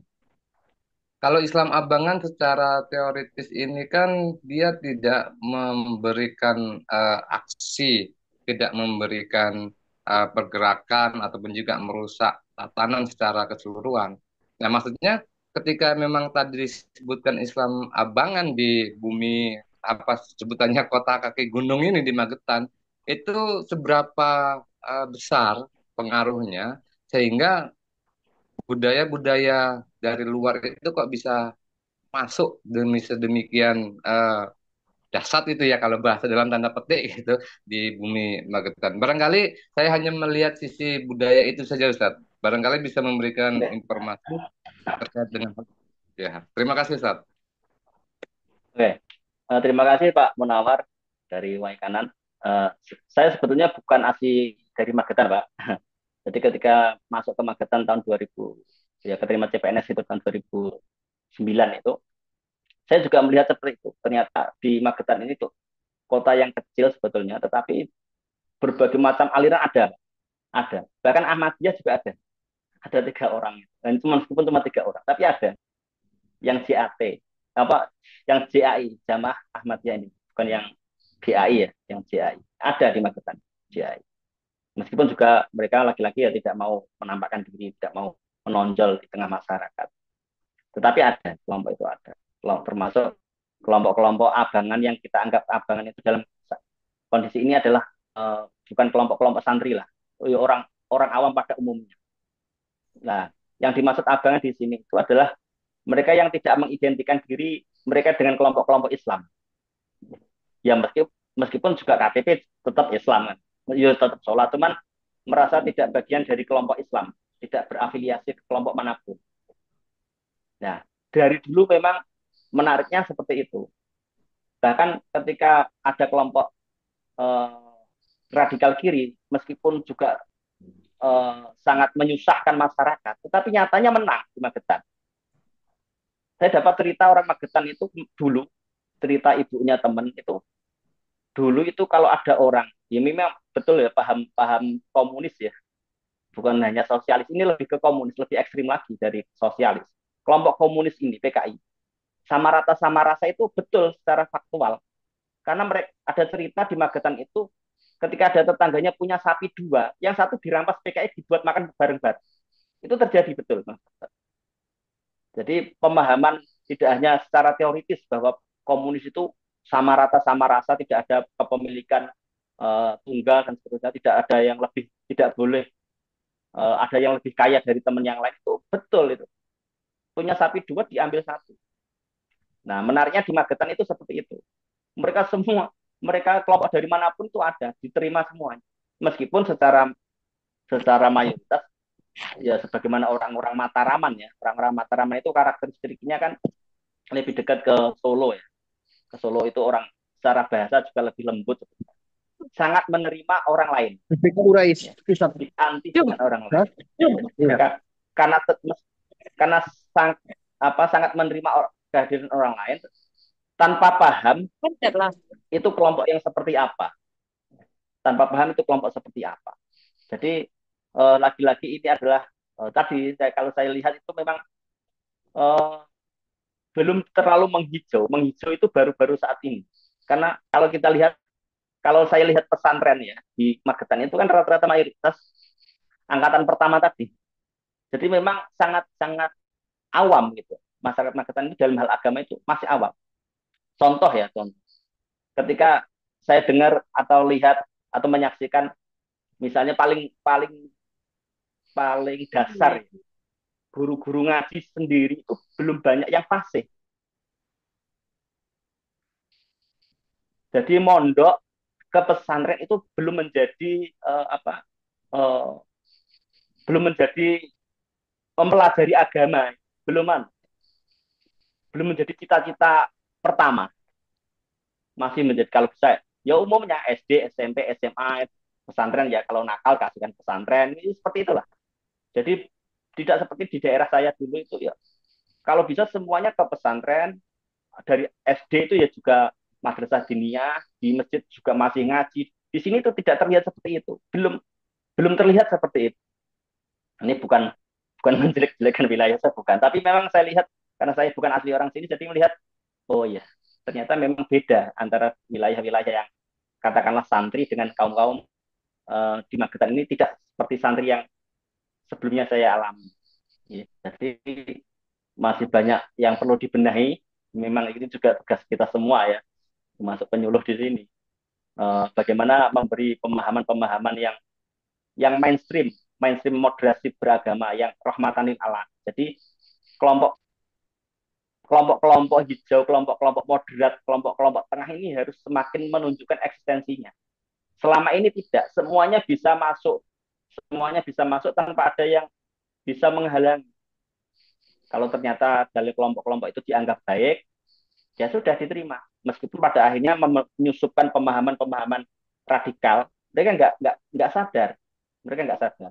Dan beberapa kali sudah saya temui hal-hal seperti itu di beberapa masjid, itu muncul kasus-kasus seperti itu. Jadi saya kira itu ya, bagaimana budaya di Magetan yang sangat menerima eh, pandangan baru, tetapi tanpa dibekali oleh pemahaman yang lebih mapan terhadap konsep beragama di Magetan. Saya kira itu. Terima kasih. Ya, siap. Terima kasih, Ustaz. Terima kasih. Baik, terima kasih Bapak. Pertanyaan terakhir barangkali masih. Pak Siap, Naif masih siap. panjang waktunya Pak? Masih berapa menit lagi? Monggo, kalau sudah nggak ada yang bertanya, silakan di close. Baik. Hmm. Silakan Bapak Ibu, masih ada yang ingin berdiskusi, kami persilakan. Tadi ada pertanyaan juga dari kolom chat Pak Bapak terkait dengan apakah semua dari Mbak Zulfa kalau tidak salah tadi, apakah semua paham teroris ini dipengaruhi oleh faktor ekonomi Pak? Itu pertanyaan yang terlewat tadi di kolom chat. Oke. Cukup? Halo, cukup ya? Bapak Ibu yang lain Terima cukup? kasih. Ya. Kemarin ada saya satu forum dengan mantan teroris yang pulang dari Suriah ya. Ikut perang, ikut nembak di sana, cerita macam-macam. Kenapa saya tanya kenapa kok bisa sampai ini ke Suriah? Masih muda, tetapi sudah bertahun-tahun di Suriah. Alhamdulillah masih selamat, kemudian bisa kembali dan akhirnya tobat gitu. Saya tanya. Jadi semata-mata tidak faktor, meskipun juga ada faktor ekonomi. Jadi orang menjadi teroris, menjadi radikal itu banyak sekali faktor. Kalau kita lihat barangkali ada penelitian fenomenologis gitu ya, mengapa seseorang bisa menjadi radikal itu kan macam-macam jawabannya, macam-macam. Ada yang ekonomi itu hanya salah satu, ingin menyambung hidup yang lebih baik di Suriah, kan dijanjikan di Suriah ini nanti akan makmur, ikut ISIS itu nanti akan makmur, digaji. Ternyata setelah di sana itu terlunta-lunta betul. Maka banyak kan kasus-kasus yang sudah terlanjur bakar paspor, ya sekian banyak itu kan sekarang not list list atau tidak punya kewarganegaraan itu kan sudah mulai dari dia remaja, dari kecil SD itu diajak orang tuanya ke Suriah, membakar paspornya, tidak akan kembali ke Indonesia. Tapi ternyata di sana terlunta-lunta dan pengen kembali ke Indonesia. Apakah itu kita terima? Kan gitu. Itu masih perdebatan ini. Apakah kita terima dengan orang yang mantan-mantan kombatan dari Suriah pulang kembali ke sini itu nanti tiba-tiba ngebom sini kan gitu ya. Yang kemana Mas Rendan. Hal-hal seperti itu kan tidak hanya satu faktor, tidak hanya faktor ekonomi saja, juga termasuk faktor ideologis, macam-macam dari pengaruh media sosial itu juga luar biasa, ya, luar biasa. Jadi ekonomi hanya salah satu faktor yang menyebabkan orang ingin menjadi ikut kelompok radikal seperti itu. Termasuk ikut JI ada ada gajian tiap bulan itu juga nyata itu. Jadi saya kira itu J. Terima kasih. Terima kasih. Silakan Bapak Ibu, masih ada yang ingin didiskusikan? Kami persilakan.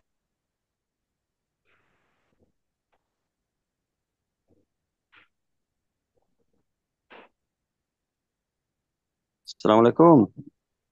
Waalaikumsalam. Silakan Pak. Pak Rafiuddin, saya Ya, Pak Daud dari Kepri nih, Pak Daud. Ya, oh Pak. iya, Pak Daud. Silakan Pak. Nah, Pas ini pula kami lagi ngantar pengantin, tapi dengar juga kegiatan ini, ikut juga Zoom-nya. Pak, gini Pak, saya nak tanyakan nih Pak.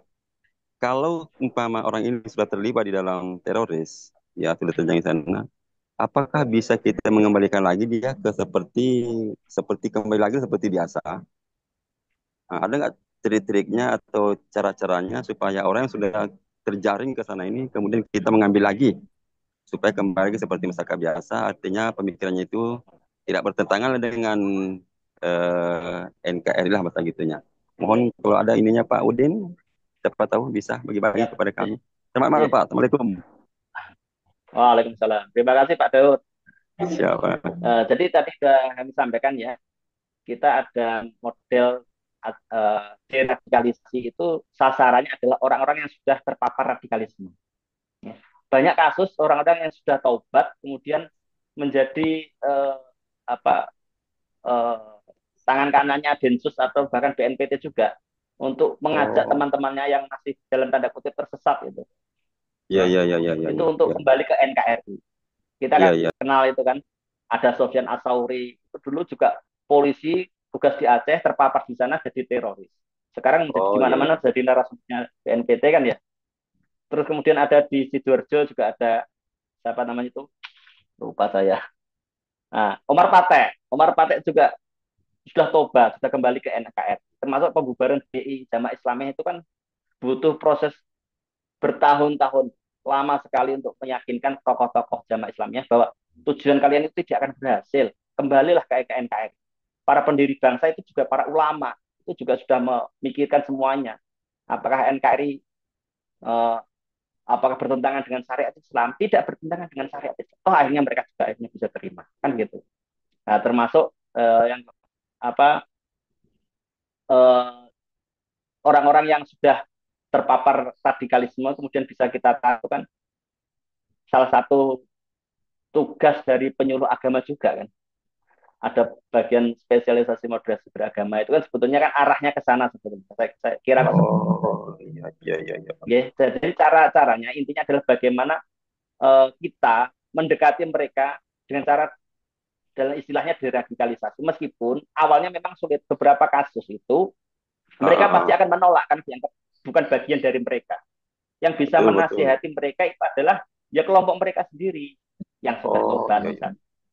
Kita sudah pernah lihat ketika mereka para kelompok itu diorganisir oleh Densus, oleh BNPT untuk sowan ke Gus Baha, gitu kan? Ada videonya di YouTube bertanya tentang Islam. Ternyata saudara-saudara kita itu sebetulnya niatnya baik betul, ya. Ingin menjalankan syariat Islam secara kafah itu kan mulia kan, tetapi memang caranya salah, literasinya kurang. Selama ini hanya dapat informasi mempelajari agama itu dari satu sumber saja, dari ustadznya mereka saja. Ketika mereka ada pandangan lain, itu mereka kaget. Oh, ternyata Islam yang saya pahami selama ini tuh tidak benar. Ternyata Islam yang rahmatan lil alamin itu luar biasa, ada juga dalilnya dan seterusnya. Dari perspektif meningkatkan literasi mereka. Sebetulnya kalau itu bisa, itu luar biasa. Di samping itu juga ada pendekatan, model-model pendekatan secara personal. Ya, beberapa teman atau mantan teroris itu kembali itu ya gara-gara pendekatan personal. Misalnya, apa kamu tidak kasihan orang tuamu membesarkan kamu, pengennya kamu jadi anak berbakti, itu kok tiba-tiba kamu ditangkap polisi, apa nggak kasihan bapak ibumu, dan seterusnya. Anakmu bagaimana, sekarang kamu dikejar-kejar polisi. Hal-hal seperti itu secara personal juga akhirnya bisa juga, itu metode lah, tips-tips misalnya beberapa cara. Di samping meningkatkan literasi, pemahaman keagamaan juga cara-cara personal seperti ternyata juga secara humanis juga beberapa juga efektif. Nah, beda dengan orang-orang yang sudah betul-betul seorang ideolog kan ya susah sekali. Kita belum ada orang yang bisa mentobatkan Aman Abdurrahman sampai saat ini. Saya kira ini. Kalau Abu Bakar Ba'asyir kemarin kan juga sudah sempat kembali ke NKRI ya, meskipun juga ada videonya lagi kembali lagi kelompoknya. Ini masih luar biasa. Tidak semudah itu, Pak, untuk deradikalisasi itu lebih susah. Nah, selama ini penyuluh itu kan main zona nyaman, kontra radikalisasi. Ke jamaah-jamaah masjid taklim, ke masjid-masjid menyampaikan Islam rahmatan lil alamin, itu kontra radikalisasi sebetulnya.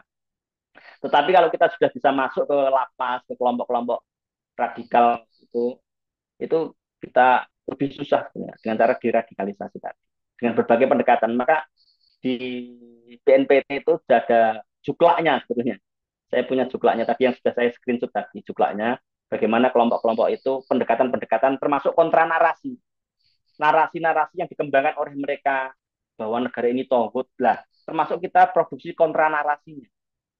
Kontra narasi seperti apa? Negara ini bukan negara togut, negara ini adalah negara yang sudah menjalankan syariat Islam meskipun belum menggunakan konstitusi Islam. Macam-macam. Itu kontra narasi yang perlu dikembangkan oleh penyuluh. Bagaimana melawan narasi-narasi radikal dari mereka. Jadi di Juklak itu komplit sebetulnya. Narasi apa saja ada di situ. Saya kira itu Pak Daud ya. Nah, terima kasih. Baik, terima kasih Bapak. Kita lanjutkan lagi. Pertanyaan selanjutnya masih ada Pak? Bu, kami persilakan. Itu ada di chat. Oh iya. Pertanyaan dari Pak Misbah. Bagaimana pendapat Bapak terkait ekstrim kanan dan ekstrim kiri Pak? Nah, Bisa oke. dijelaskan? Kalau kita sebagai Islam wasatiyah kan, Islam yang ada di tengah. Dan resiko orang yang ada di tengah itu selalu ditarik ke kanan dan ke kiri. Kalau ke kanan kita biasanya menyebutnya kelompok radikal. Kelompok radikal kanan, para ekstremis. Kemudian kalau radikal kiri kita biasanya nyebut kelompok-kelompok komunis, kelompok-kelompok liberal. Jadi dua kelompok ini apalagi kalau kita lihat di medsos itu luar biasa bertentangannya. Pertentangan antara kelompok kanan dan kelompok kiri. Isu-isu yang diangkat itu juga luar biasa.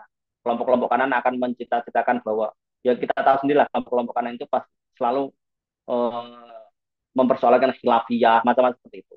Kelompok radikal kiri, kelompok liberal, itu biasanya isu-isu yang diangkat itu adalah kesetaraan, LGBT.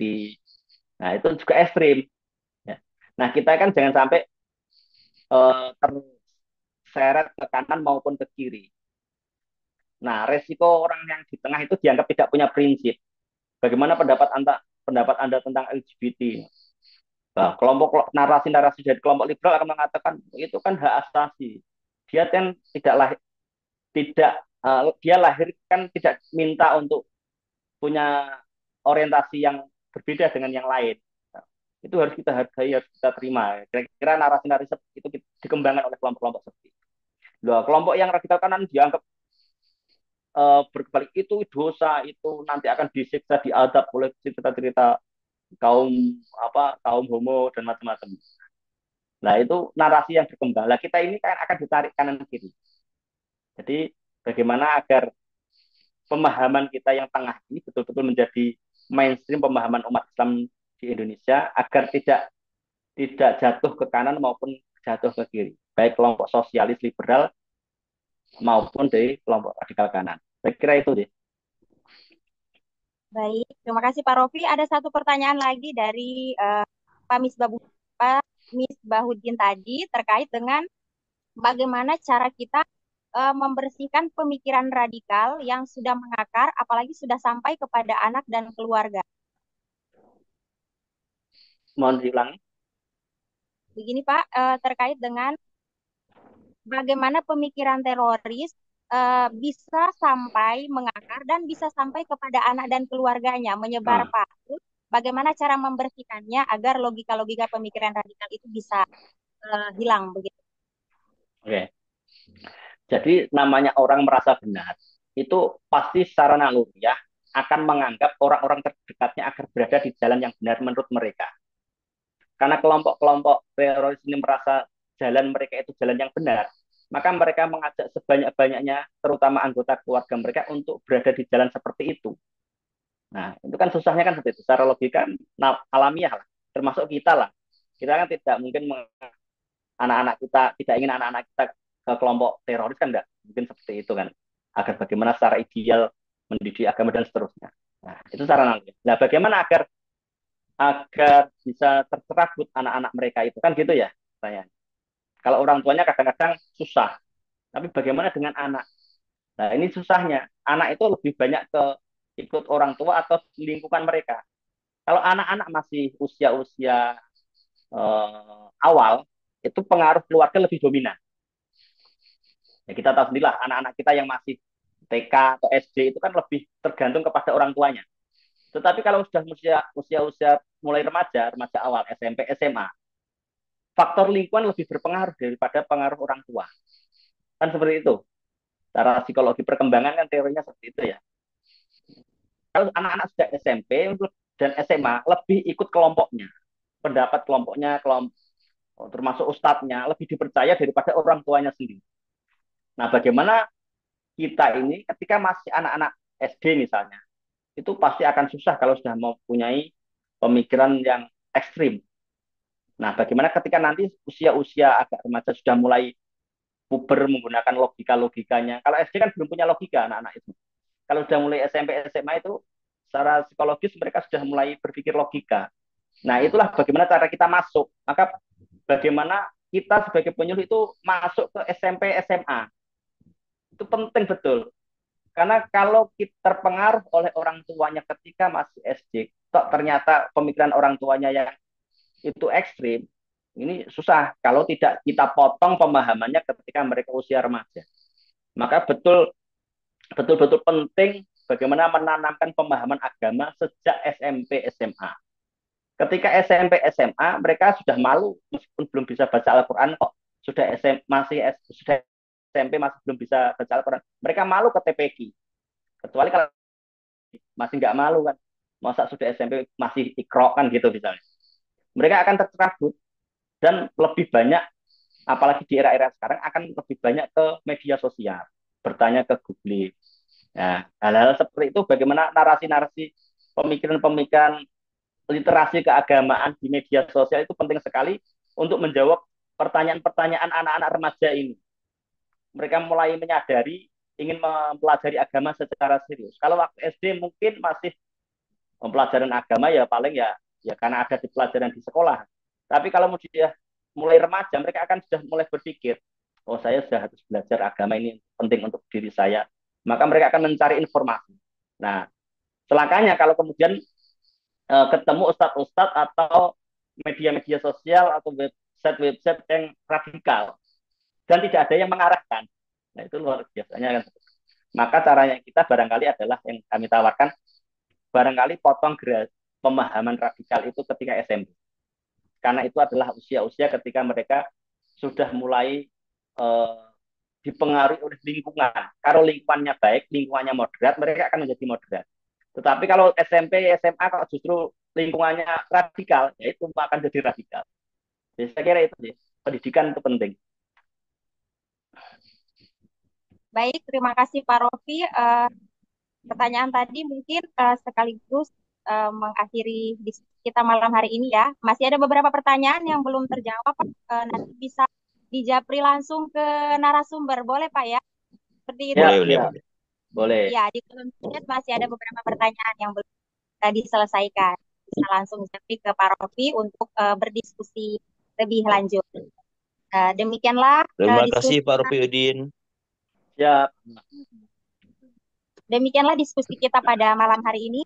Terima kasih pada narasumber yang sudah memaparkan materi dan sudah menjawab pertanyaan terkait diskusi pada malam hari ini. Sebelum ditutup, kami ingatkan untuk mengisi daftar hadir. Silahkan yang belum diisi, diisi untuk keperluan sertifikat. Selanjutnya, dapat kami simpulkan dari apa yang sudah kita diskusikan malam hari ini bahwa paham radikal sesungguhnya dari dulu sampai sekarang itu sudah ada di Indonesia dan kita sebagai seorang ARK ataupun orang-orang yang berpikiran moderat harus menunjukkan eksistensi kita sebagai orang yang beragama, yang memiliki pemikiran yang ramah, toleran, moderat, dan anti kekerasan. Harus lebih giat digaungkan terkait hal tersebut agar dapat menepis paham-paham radikal atau ekstrim yang dapat merongrong negara kesatuan Republik Indonesia.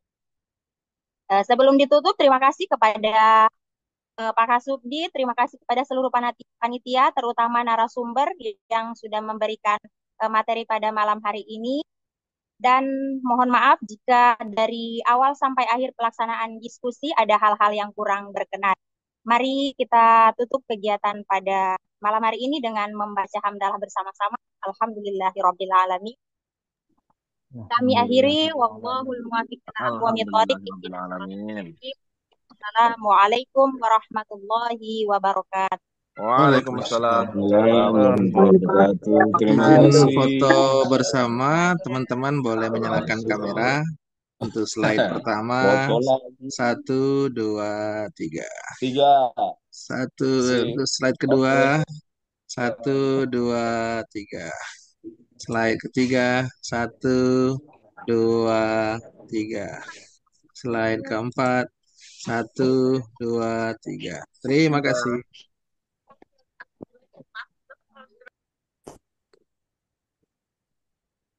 Terima kasih banyak. Terima kasih Pak Naif Adnan. Ya, sama-sama. Terima kasih narasumber, moderator, Pak Kasubdit, dan teman-teman yang sudah hadir malam hari. Sehat semua. Sampai jumpa kita.